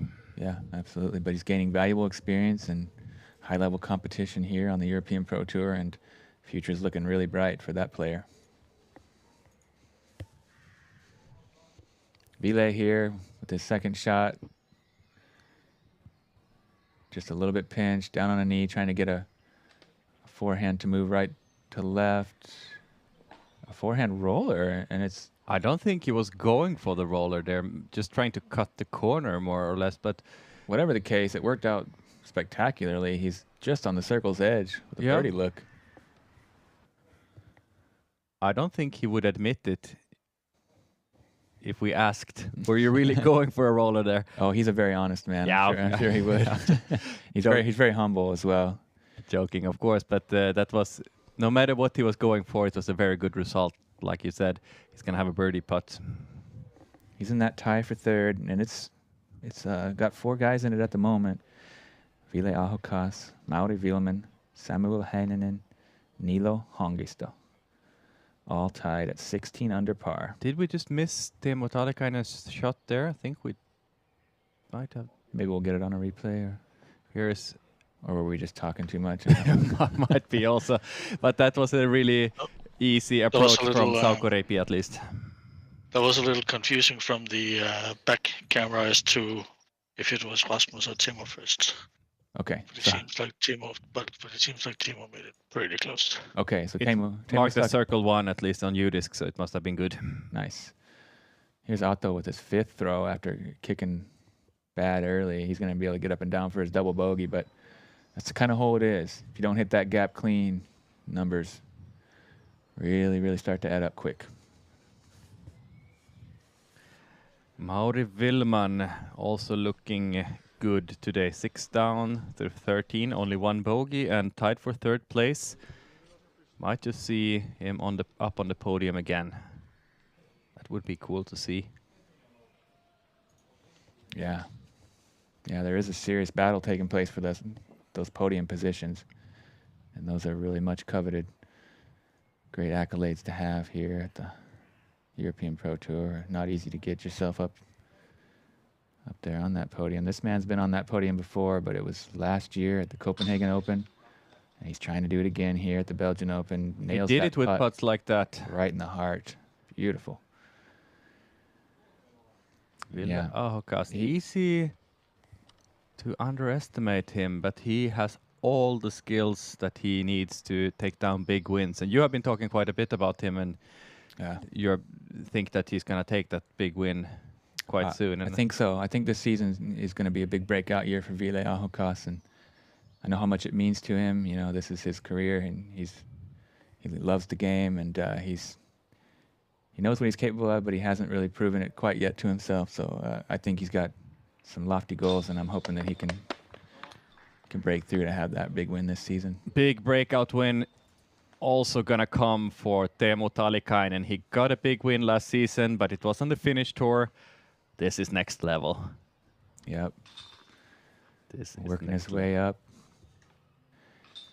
And a nice birdie for Teemu Talikainen. Another one for Rasmus Saukoriipi. Ville got his, and a 6 there for Otto Mäkinen. Tommy Tikko on hole 15. Really good throw there, and I think that it's going to be a birdie for him. I'm impressed what I'm seeing from Tommy Tikko. He's having a great weekend, yeah. Yeah, he's really vibing with the course here. I know he gets along really well with the MDG media crew. This is where their base is and their home is, and he's got a lot of positive energy, and he has really worked hard on his game. He's got big dreams, and it's great to see him heading in the right direction here. Big dreams also from Samuel Henninen, who could climb up to get a second podium finish this season on the European Pro Tour. Right there, but we'll have to wait and see.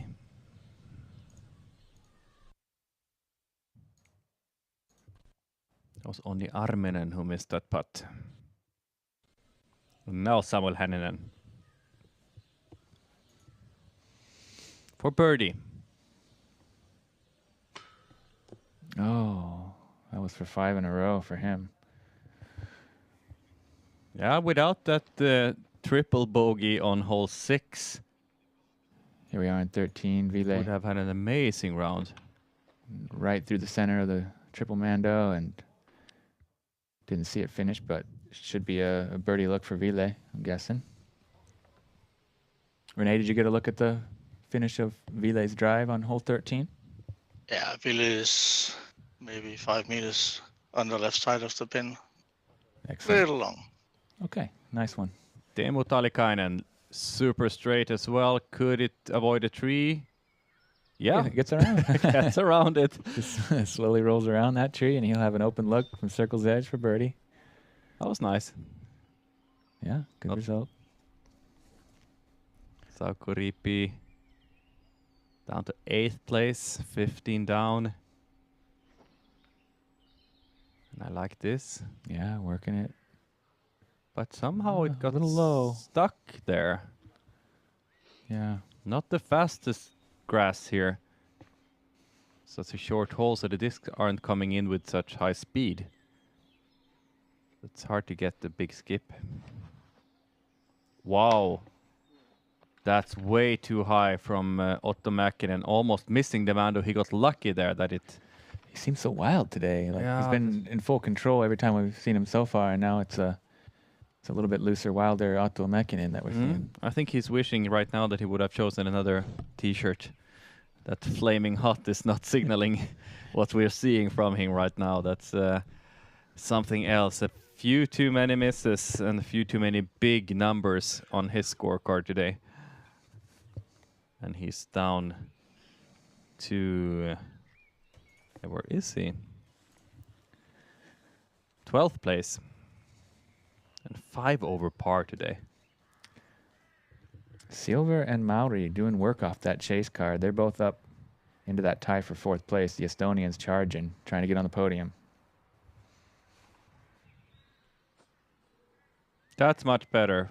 There you go. Yeah, is it the year of Estonians? Could very likely be that. We're going to be in Estonia at least 2 times here on Disc Golf Stream already in 2 weeks for Estonian Open. Yeah, that's going to be an awesome event. And then European Championships later this summer.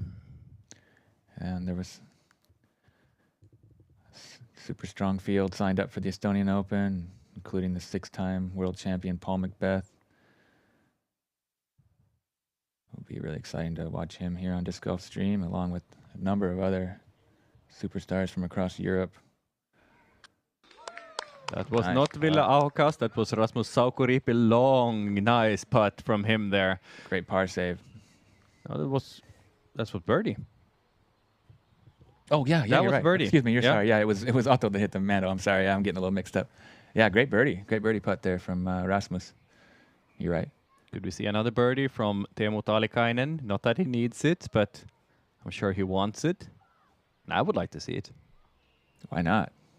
Seen a few highlights from him this weekend. A few dozen, at least. So might as well rack up another one here. Sure, right why not? In the middle. That looks so good. That was a great looking stroke right there. That was long putt. It was much longer than what it looked like first. Was it outside circle one even? Absolutely. That was 15 meters. Wow. Yeah. It was shorter than we thought off the drive, but he really just put that right in the chains. Just 7 down for the round. It's not going to be well, it could potentially be a course record, but maybe not super likely. He'd have to birdie out, wouldn't he? Yeah. But he doesn't need that. He's probably going to get to 30 down, though, which is a number that was kind of almost unfathomable at the beginning of this event. We were thinking like something between 20 and 25 would be quite unbeatable.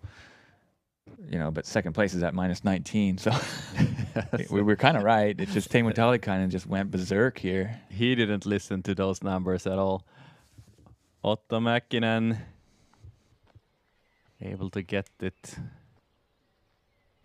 Yeah, Ville almost got this title last year. He lost by 1 stroke to Elias Lukonen, and he took a bogey on hole 18 while Elias birdied it, so they flip-flopped there right at the end.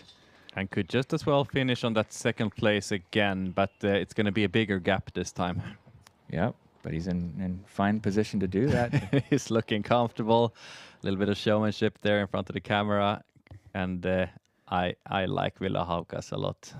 Yeah, I think everyone that's ever met him does. You know, he's very kind-hearted, very talented, very upbeat, positive. Yeah. So there he's at 5 down through 13, up 1 spot on the day. He's just going to try to track down Miro. He's 1 stroke behind him. He's got quite a few holes to do it. Stay away from Mauri Willman and Silverlet. Yeah, Rasmus is also still in this equation, which is kind of surprising after the round that he's had. But yeah, he's really turned it on here with a turkey now. He's got 11, 12, and 13 in a row. Niilo Hongisto is also right there. We have almost counted him out. He didn't have the greatest start. I don't know what he had, where he was after day 1, but it wasn't that high up at least. Up 9 spots today. That's for sure. I think he played quite well yesterday. I don't have the score in front of me. Let's watch Silverlet here on hole 15. Probably his second shot. Yeah, this is the second shot from Silverlet.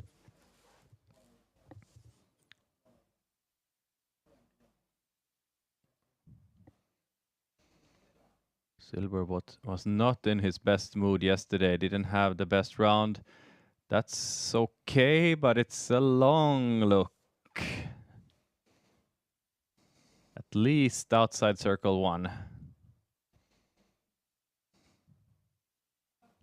There's Mauri, his fellow countryman, on that same amount of strokes, 16 under par.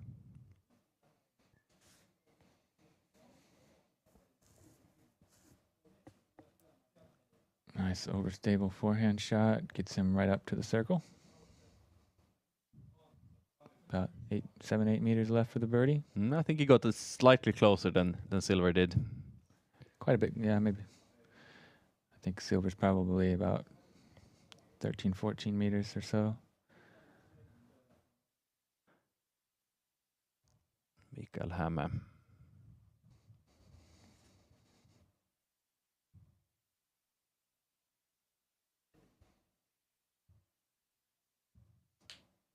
Could almost throw it in. No, but it lands right there under the basket and slides a few meters long. But that should be totally fine. Only 1 under par. Yeah, he got a double bogey on hole... No, triple bogey on hole 13 there, Mikael Häme. True, we saw it. Now I'm starting to... My memory is about to break down. But he's still in the top 10 at least. Here we are with Ville on the tee of hole 14. This one is a placement shot. Yeah, got to be careful not to go too straight or to saw it off. There's OB both sides. Also a Mando. You have to go left of. I like this. Perfect. Just going to skip on the road. Oh, just to the left of it. Perfect spot. That's prime time. No surprise. Distortion from... Or maybe that's something else. Yeah, that's probably not a distortion, but... Hard to say what it is. Something slow and overstable. Maybe an A2. Just playing it safe here. He's not trying for too much. He might be playing this one for par. I think that was an A2. The way it was skipping there also. It looked sure. Had some stability for sure. Had that nice flat top. Saukoriipi. Champ Firebird. Skipping up nice. Just past the bench there. That's fine position. Just like you said, this is definitely a placement shot. You can't get too much distance on this one. It's actually not going to help you at all. Oh, the nice little road skip up. Oh, he gets around the Mando even. That's cool. That's a great shot. It's about as far up as you'll see people get. Just from the way the hole shapes, it's pretty hard to really bite off too much on the first one. It's all about the second shot as far as distance goes. Silver's, sorry, go ahead and interrupt you. Silver's birdie chance here on hole 15. Sweet he touch gets on it. That putt. That looked really nice. Gets that one a little bit to the right, but it stays in. And Mauri is, much closer for his birdie look. Yep, easy. The first drive on hole 14 was an A2, by the way. Yes, nice The green disc. We were right then. Nice one. Thank you, Renee. Did you see anything else what the other guys were throwing? Sadly not. I know that Rasmus had a Firebird. I recognized it from hole 7. Yeah, that one we could identify, but the other two, I'm not sure what they were throwing. Otto got a good move on his. He throws in it as well, right? Or what? He has a mixed bag. Mixed bag, yeah. Teemu is a little bit pinched off. He needs to get around that Mando, and I don't think he can attack the basket for a birdie. But he's going to try. He's going to flex an MX1 around, so an overstable mid-range. Yeah, very overstable mid-range. This is an extremely technical shot. I don't know if he's going for the green, but it might be. I think so. Probably but I might be wrong. Yeah, he sure is. Wow. And he gets there somehow. Fights all the way through. Through the thick part there and slides up. That's so good. Yeah. That's so good. I thought he was going for the higher line and just like trying to hyzer in, but that was maybe not even possible. No, Still a great shot there. And after a shot like that, it's just clear that that man is destined to win the Belgian Open this season.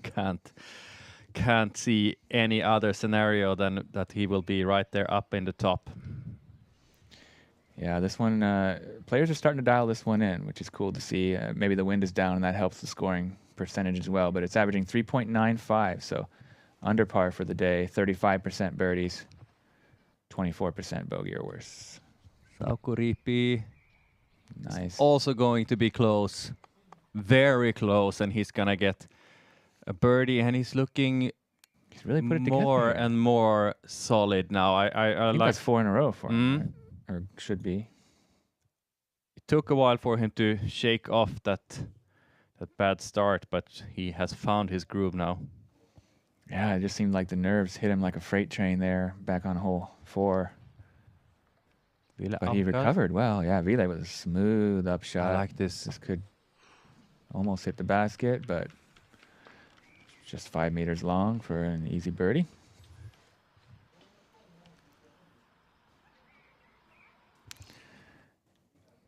Great to see Ville smiling. Here's a replay of that really nice upshot from Teemu. Full commitment.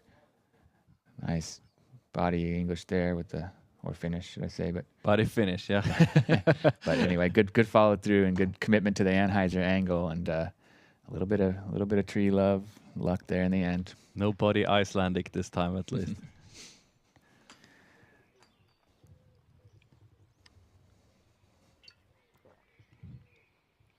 So calm, so in control right now, Teemu Talikainen. Absolutely no nerves or shakiness. He's just on point, and Otto Mäkinen was good with that throw at least. Right there in the circle. But 5 over par is not what he was hoping for today.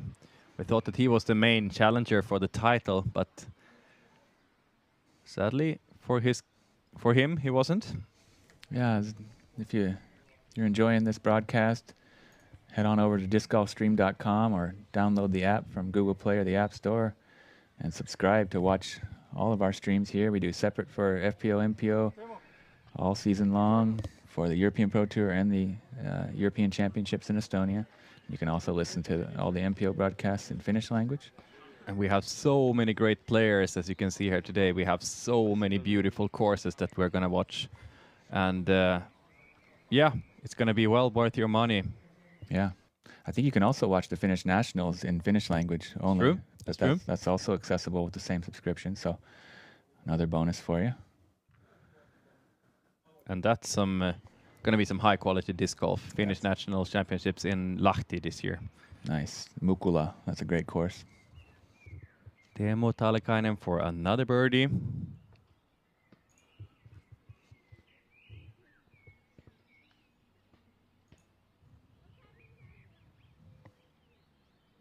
Taking a little bit longer with this routine.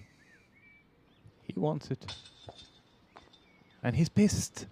He is not happy with that, even though it doesn't matter at all, but he just doesn't care. No, he wants to do his best. Yeah. He's not really worried what everybody else is doing or what's, about the win. He's trying to just play his best disc golf, and he's not happy when he doesn't do it. And that's the signs of a real champion, and somebody who's going to just keep pushing themselves to go further and further in this game. I am really excited to see where that attitude takes Teemu Talikainen and that drive to succeed. Yeah, we had someone in our live chat here saying that star frame incoming, but whoever you were, you jinxed it. It was sure looking like it. We had some great upshots. So kind of surprised to see Teemu uncomfortable on the green after being like so steady all weekend, but I think he's maybe, not really sure what happened, but it's not easy to be Mr. 100%. It's and it's not easy to stay focused, and when no one's really pushing you that way, like he's kind of only just able to push himself. So he has to to dig deep for the motivation to continue to do his best. But Mauri Willman here on hole 16. Is this his second shot, I believe? Yes, it is. He's just on the left side of their fairway, I think. Going with the big hyzer, trying to beat all those guardian trees. Pretty good, just outside the circle. A little bit short, but not too bad. Yeah, he was pretty far back. He must not have had a great tee shot. He's gonna try to chase down Miro Ryhänen. He's 2 behind him now, but yeah, gonna have to make that long putt to really be a big threat for Miro. Otherwise, he's gonna have to get the 2 last ones. This is a weird angle from Kuoksa, but it probably fell down into that little creek. Looked like it was kind of low with too much anhyzer, I think. Yeah, I think so too. Christian Kuoksa, who looked so good on day 1 and had a big battle there on our feature card with the local Maxime Tange. They were having fun out on the course and displayed all their qualities. That was a pleasure to watch. But then Christian didn't have the best round yesterday. Dropped down a little bit. Maxime as well, and he struggled a little bit today. Finished above par.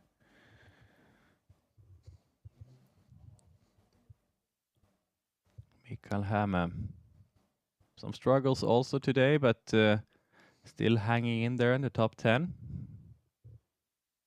And this is a comeback event for Mikael Häme, who has been injured.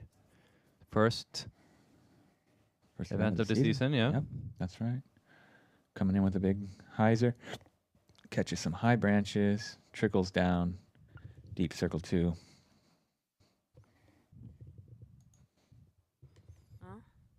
But it seems like he has his new discs under control. Ville on the top of the box after 4 consecutive birdies. See if he can keep it going here and secure that second position 2 years running.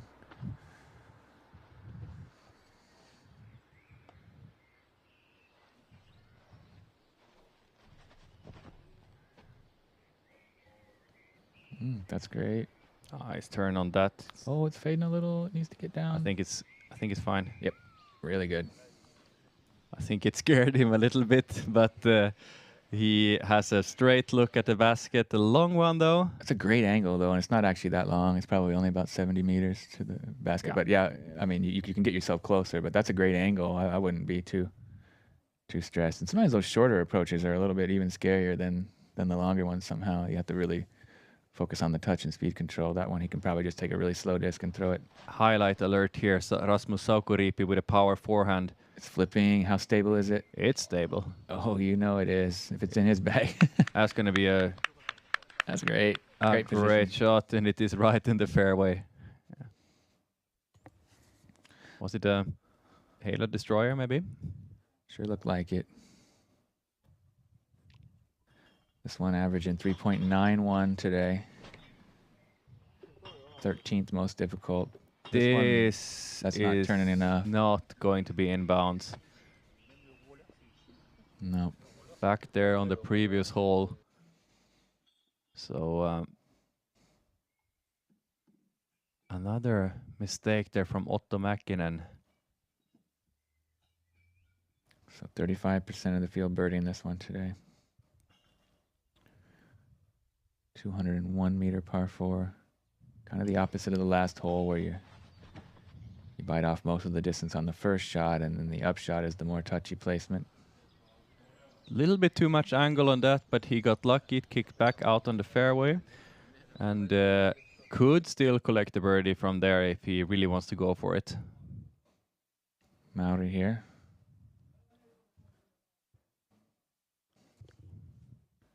He might be just inside. Important one. No, he's just outside the circle. Important one to get himself up on the podium.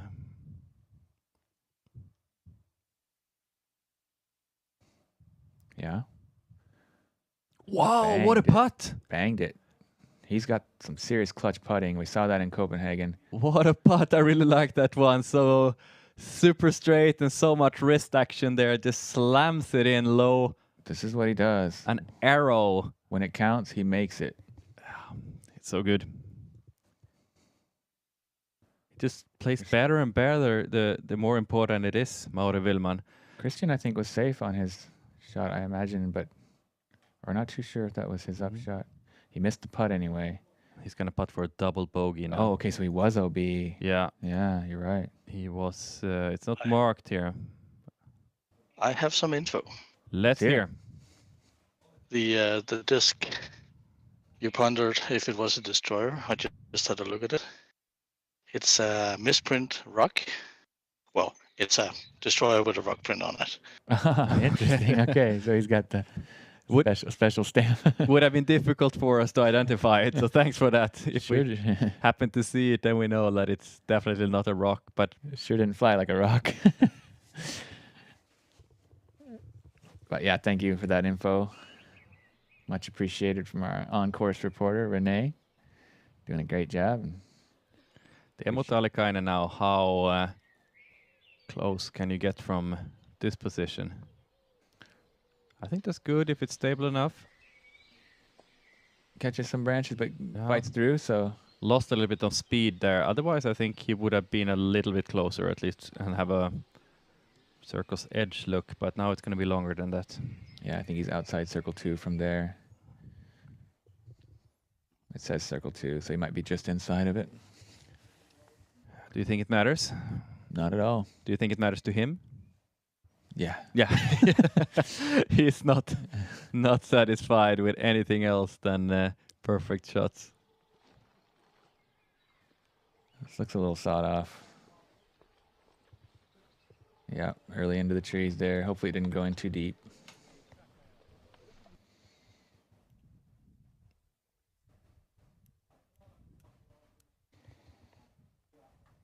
Yeah, I would totally recommend this course if you're able to travel to Belgium to play some disc golf. Disc golf isn't really huge in Belgium yet, but this is a world-class course. It's a ton of fun to play. It's a very peaceful park setting. There's a lot of fun and exciting things to do in the area culturally, and also a very fun and welcoming atmosphere from the locals. Yeah, and this is the place to be if you want to play disc golf in Belgium, right? They have a few other courses, but they are shorter. And no, this is the course. This is the best course in Western Europe, I think, as far as I understand it. I think a lot of players come from France and Germany, even and Holland, just to play this course. Even from Finland. Yeah, a few Finns are here right now, at least. Right. But even just you mean like for casual? Yeah. Of course, people come from all over the world to play these events. So. I'm just trying to be cheesy.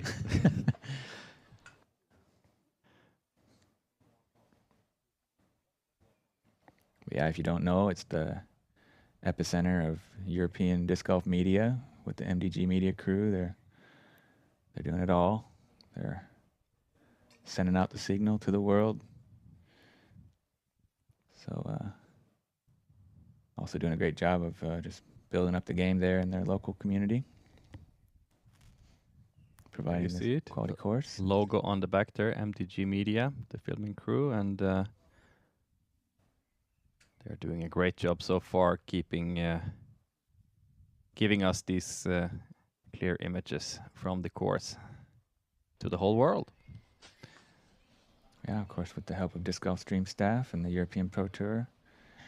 Everybody working together to help make this the best that it can be, and we appreciate all of the help and support from all of our partners, not just those big ones, but also everybody contributing in every way that they do.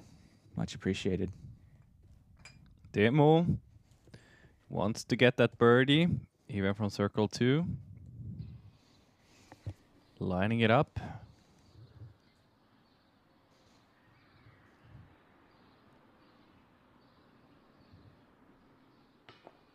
And he is so close to getting it. So close, and even after an attempt like that, I don't think that Teemu Taalikainen is happy. Nope. He wants them all.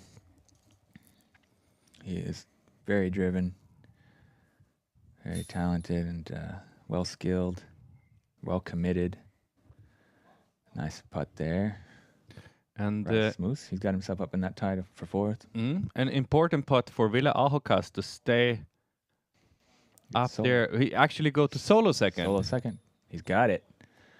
He's charging. That's 5 in a row for Ville. More and more likely to repeat that second place that he got last year.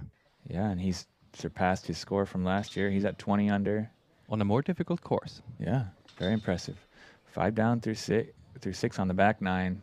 Let's see if he can finish strong here and secure that second place. Here's Silverlat on the hole 17. Yes, that's highlight correct. alert. Yes, Parked this round 1 at least with a Look forehand. at this. 139 meters. One of the best forehands in the game.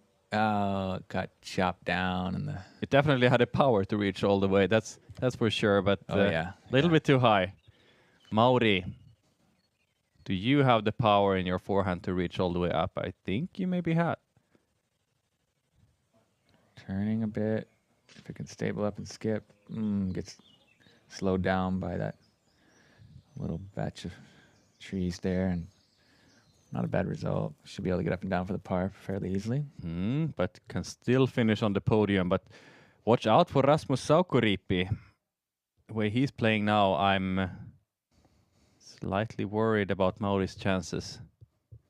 We get to see if he can at least get up and down for par here and maybe get a birdie on hole 18. He could actually make this. It's not that far away. Mauri, the winner of Copenhagen Open, got his first European or international title just 2 weeks ago. Was a surprising name, and he did it in great style. I hope that didn't get up and roll, because there is OB behind there, but it seems like nobody's reacting, so I think it's okay. Ville smoothing one off the tee. Oh, no. That 1 tree to miss. Kicked right. I hope it's safe. Yes, he's got the green flag, so he's over there on the right side, and he'll have an open backhand hyzer look into the pin from there. A little bit more meat on the bone than you like, but he'll have an opportunity to birdie still. Rasmus. Another power forehand. Gets around the tree, almost at least, yeah? Caught the branches, knocked down. He's in okay position, though.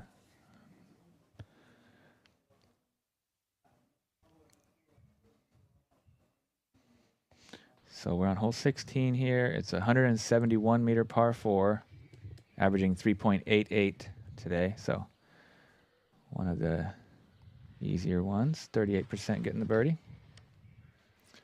Nice hyzer flip there from Teemu. Super straight. Way up there. Great position there, I think. Yeah, it sure is. I'm not worried about his birdie chances here, at least. That's prime position. And Otto Mäkinen.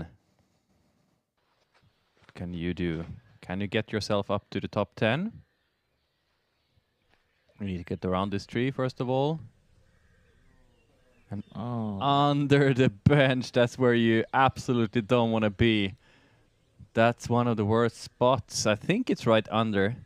Yeah, it's on that left side. I'm not sure if he'll be able to get a run up. Renee, tell us about that.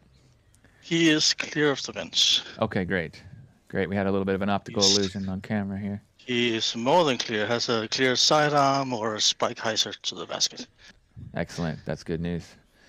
It was looking like a bit of an obstruction there with that park bench, but we have seen what those park benches can do.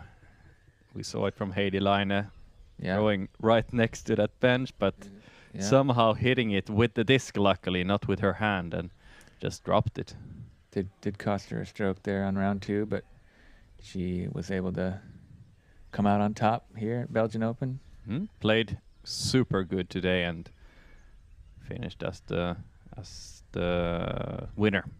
Yep, and the winningest European Pro Tour player in history so far. She's got 3 titles to her name. And I still love that new word that I've never heard before. Winningest. I think it sounds funny, but it sounds natural to me, so that's how I know yeah, it's a well, word. I'm not a native English speaker. You're doing great, though. Yeah, but yeah, we'll try to help extend that vocabulary further. Yeah, I might need some help with that. I'm happy to have you here. It's a tricky language in a lot of ways. I know a few that are even more difficult. Indeed. Thinking of the Finnish language, maybe most of all. Yeah, as far as structure goes, it can be difficult to learn, but it is phonetically followable. Like you don't get a lot of strange exceptions or anomalies to the rules usually. So, but yeah, it is very difficult to learn without a doubt. Ville. Going with Envy here. Yep.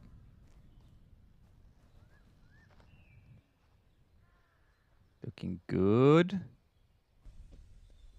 Looking very good. I like it, and I think he will as well. And I think he is gonna, well, not secure the second place, but definitely making himself slightly more comfortable up there on his solo second spot. It's looking good. He's really in his element here, especially on the back 9. He had a couple moments where it was looking like he was struggling a little bit, or his energy was kind of low there on the front 9, but he's really turned things on here on the back, and it's been a real pleasure to watch Ville Ahokas in his element.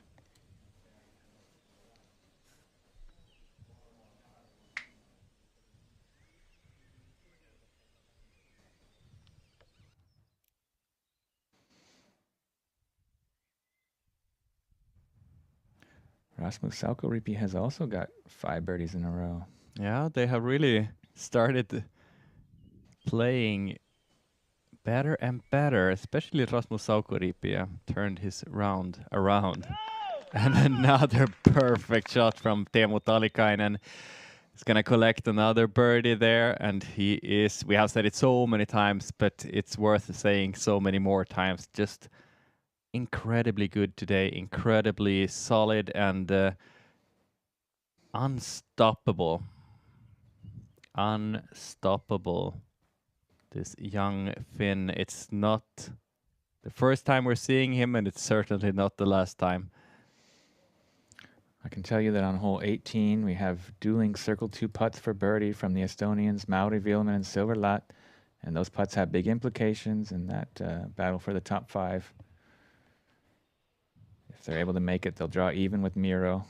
Otto's putt just missed, and he's having a bad day, isn't he? It's just that kind of day. Things aren't working, and you can kind of see it on his energy level also. And when your energy is dropping, it's very hard to execute. It gets harder and harder to. You saw me this round today. I was very tired, and I played very bad. But of course, I shouldn't compare myself to Otto Mäkinen.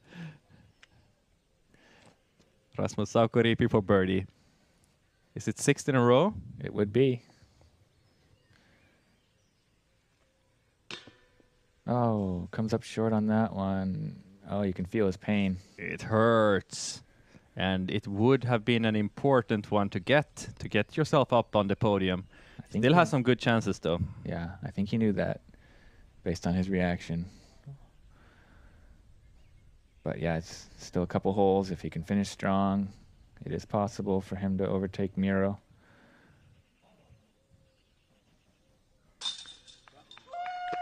That's another nice putt from Ville Ahokas. Yeah. He is looking so good at the moment, and he has been looking good all weekend long. Yeah, 6 consecutive birdies. Easy to forget when, especially when this guy is looking like he's from another planet almost. Planet Disc Golf. I want to visit that. Yeah, is that Earth? I don't know. You're in the right country at least here in Finland. Silver here. Okay, great. We get to see these putts from our Estonian players trying to work up into that momentary tie for 3rd. Yeah, they want to tie up with Miro Ryhänen.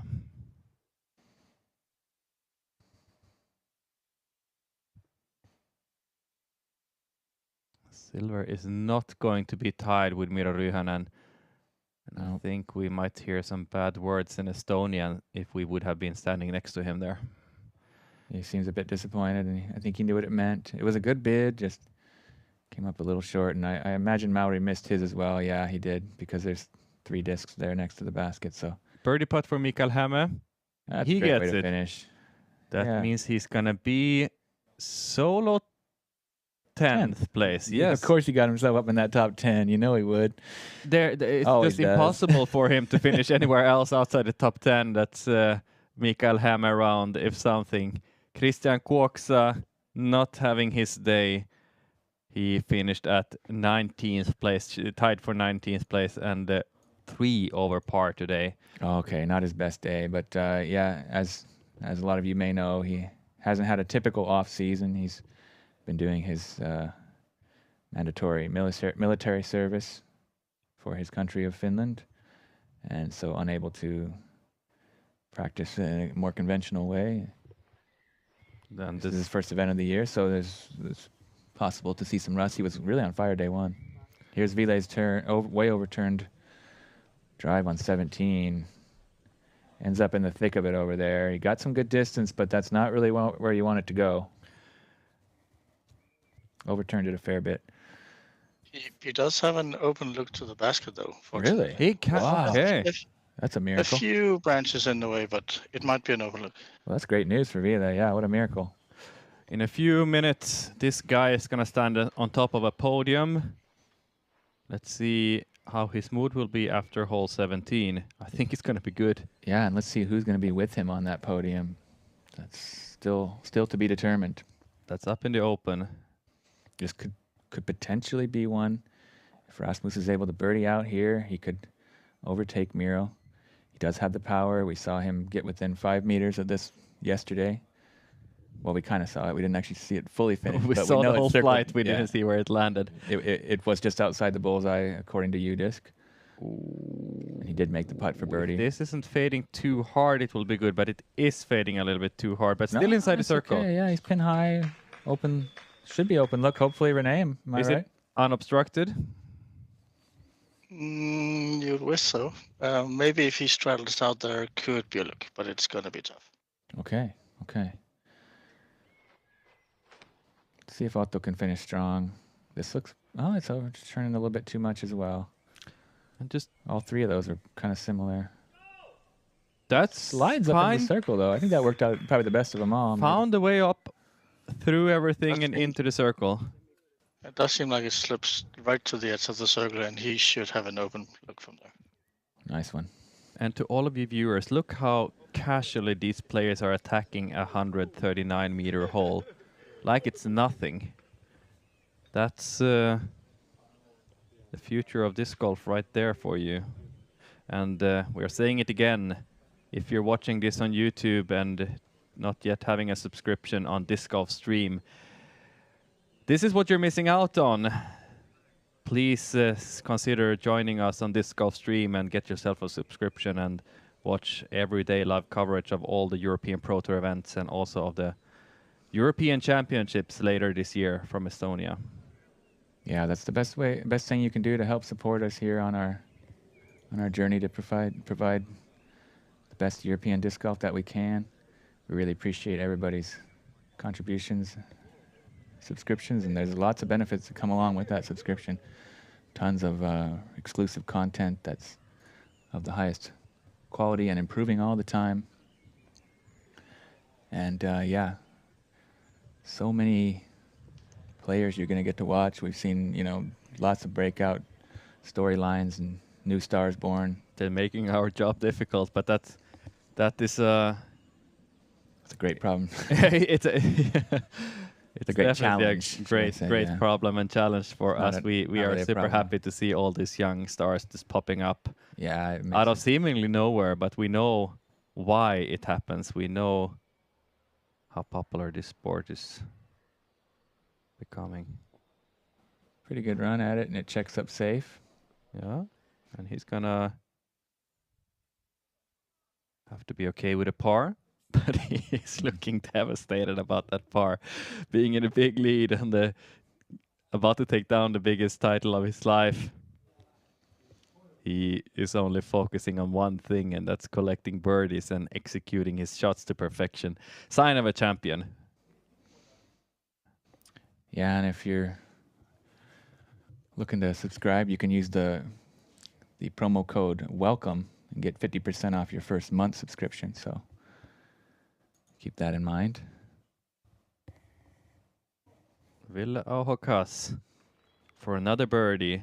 Ooh, this would be an amazing highlight. Just like you said, René, he has a look. Oh, it was so good. Great run at it.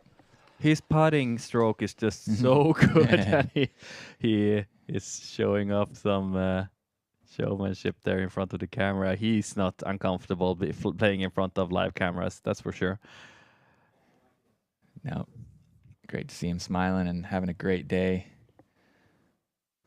Unable to get 7 birdies in a row there, but it was super close. I mean, it just off the nubs. All he needed was a little more pop on that.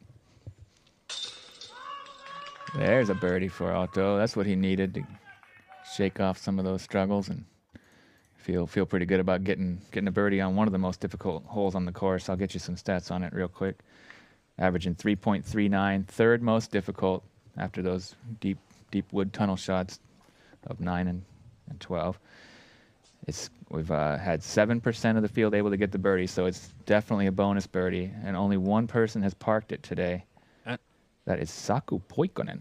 That's great. Congratulations to him. And look at this. If Saukko Riipi can make this one, he will tie for third place with Miro Ryhänen and get a chance on next hole to pass him for solo third.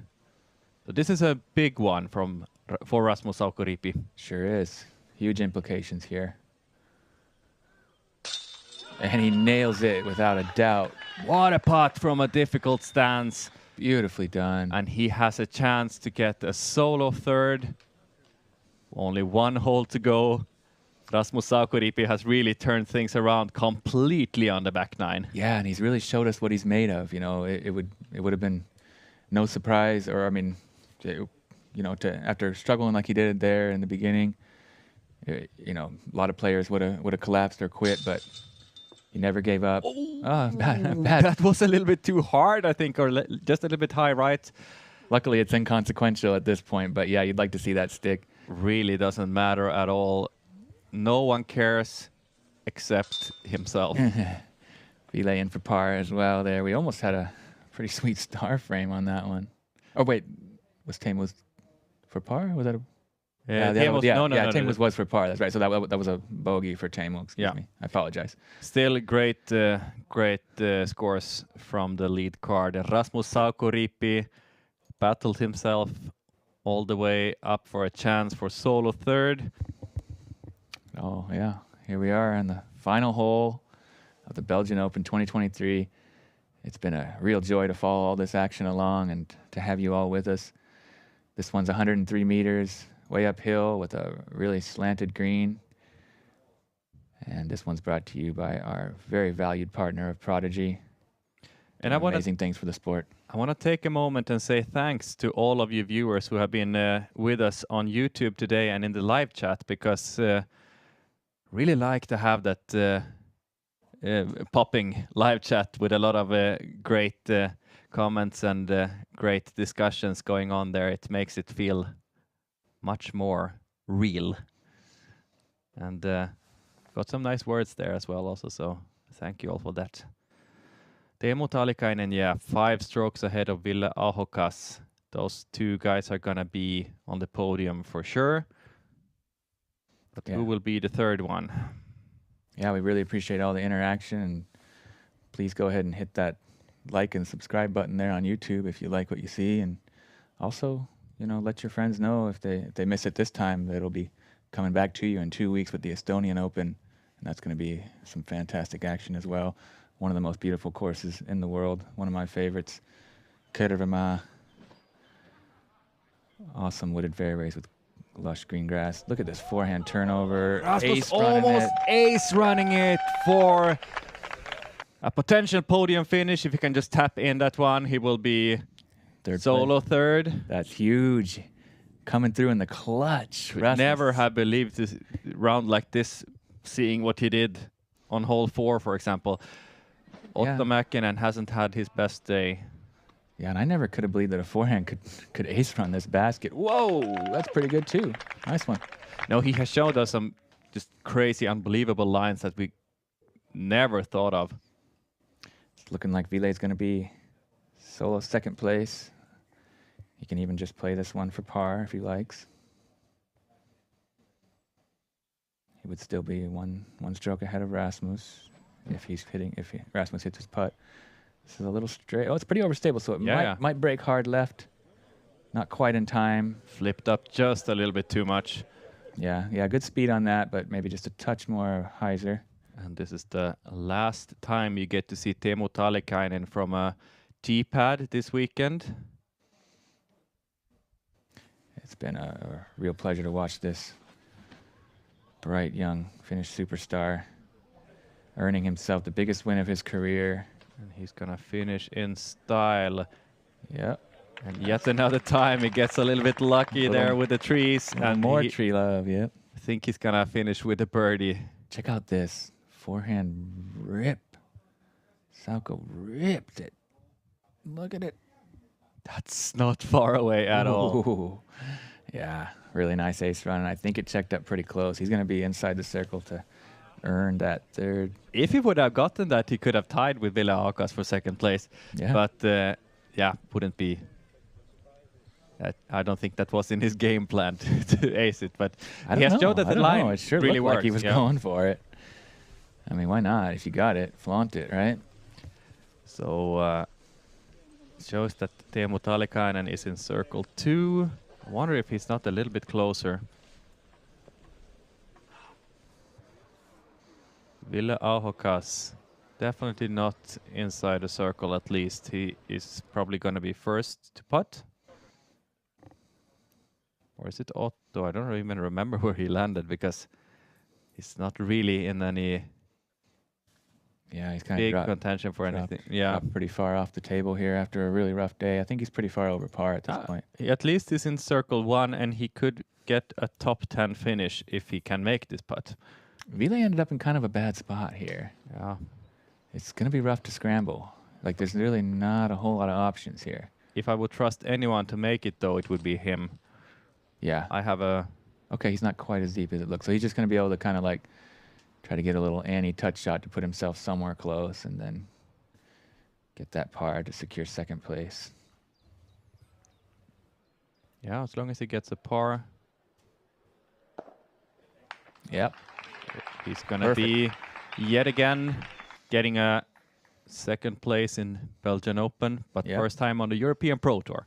Yep. Much more deep field this year and bigger payout for sure. So also earning a lot of very important European Pro Tour points that go towards that big bonus at the end of the year. And it's going to be his best finish at the European Pro Tour. Got a third place at Copenhagen. Only time on the podium so far. Demo now. Okay, let's watch this.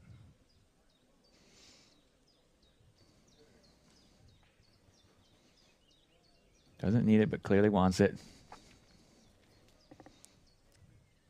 Would be a big exclamation point here on a fabulous weekend of disc golf. Hits the band, but that's okay. Hole 18 just doesn't want to get birdied by Teemu Talikainen. Another, just like yesterday, and he's like,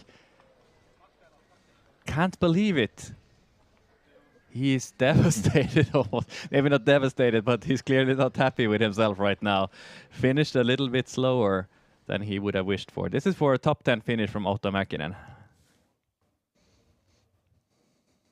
Oh, nice, yeah. So he didn't.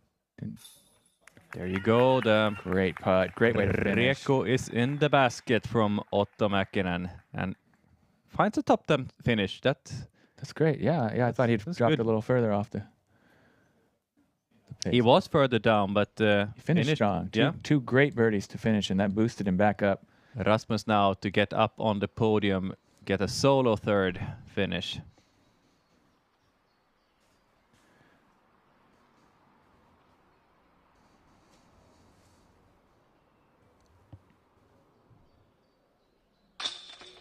Yes.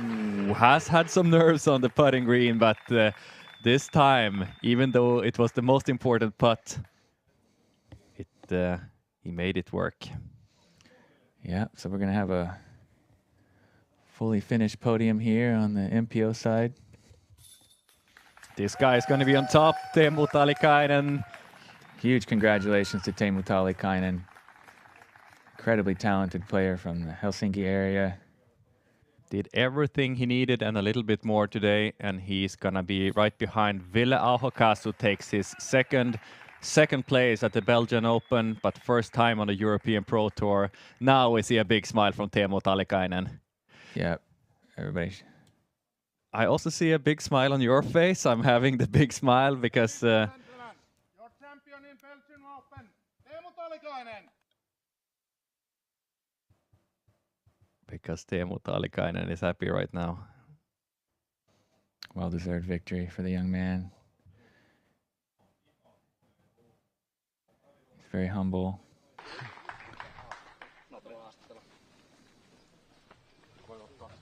We're going to get to hear an interview with him right away.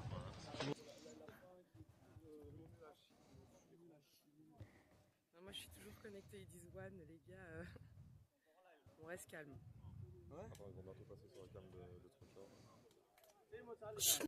Winner of the second European Pro Tour event of the season here in beautiful and warm Belgium.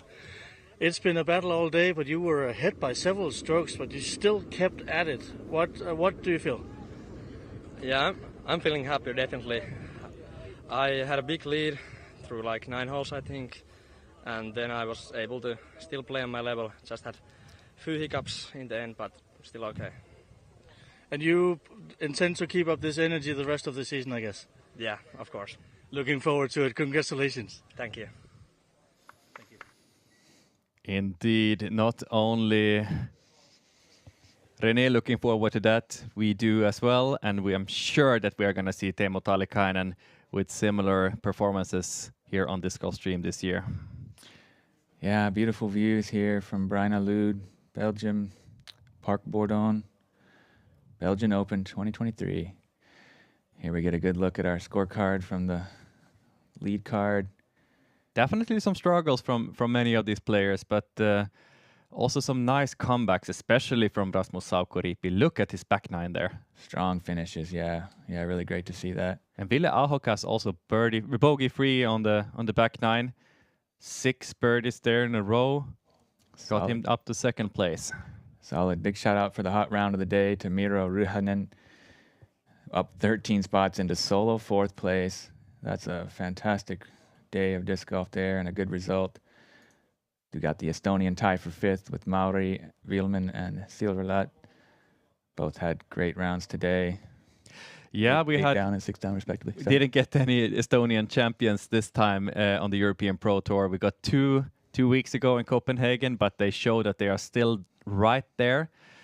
So many interesting Estonian players, and I'm sure we're going to see even more in just 2 weeks' time at the Estonian Open. That's right. That's the next stop on the European Pro Tour, the Estonian Open from Kõrvemaa. Really lovely course. We got a stacked field. One of the more beautiful courses I've ever played. Maybe my favorite of them all. It's up there. It's a beauty for sure. You don't want to miss that.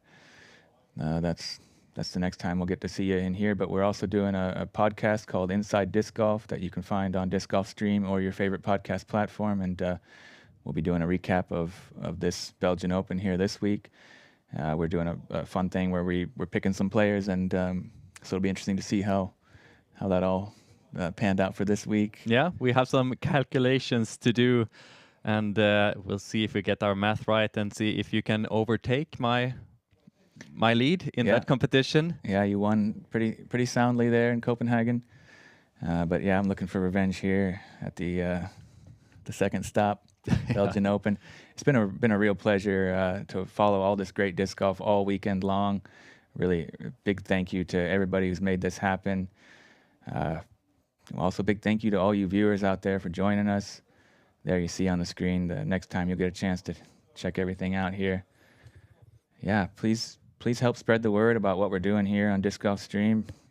Trying to bring you as much exciting action as we can. Yeah, best quality as we can bring you, and I know that Estonian Open is going to be a treat, just as beautiful as this course.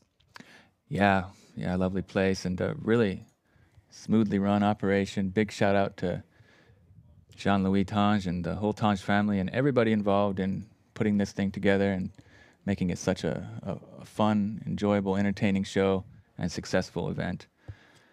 And before we finish today, another big congratulations to the 2 champions we have today. First of all, Teemu Talikainen finished in style today, coming in with the lead and unthreatened, basically taking down the win, first ever European Pro Tour.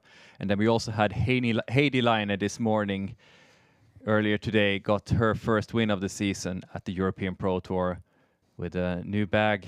And that was cool to see. It was a big duel with Anneli Togias-Männistö, but Heidi was the stronger one this time.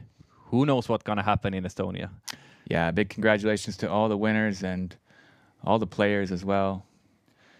You know, everybody, hope they had fun, and look forward to seeing them in the future. And big thanks to you, Andy, for sitting here and providing all this interesting insights and information. It has been a pleasure to work with you this weekend. Can't wait to be back here with you next time. Thank you so much. Same to you. It's been a pleasure. Always a pleasure. We're having a ton of fun here in the Disc Golf Stream Studio booth. Really enjoying this, and looking forward to the next one for sure. I think that's going to do it for today's show. Think so. Has been a lot of action, a lot of fun, but now we need a slight rest before the next action-packed event is coming. Got to recharge our batteries, and we really look forward to this Estonian Open. That's the first weekend of June. And please have your eyes open for our next podcast episode of Inside Disc Golf. It's going to come out in a few days, and we're going to, of course, talk about everything that happened here at the Belgian Open 2023. Sounds great. Again, thank you all for everything. We much appreciate it, and look forward to seeing you next time. Andrew Gum here. Victor Tågestad here. Signing off. Bye-bye.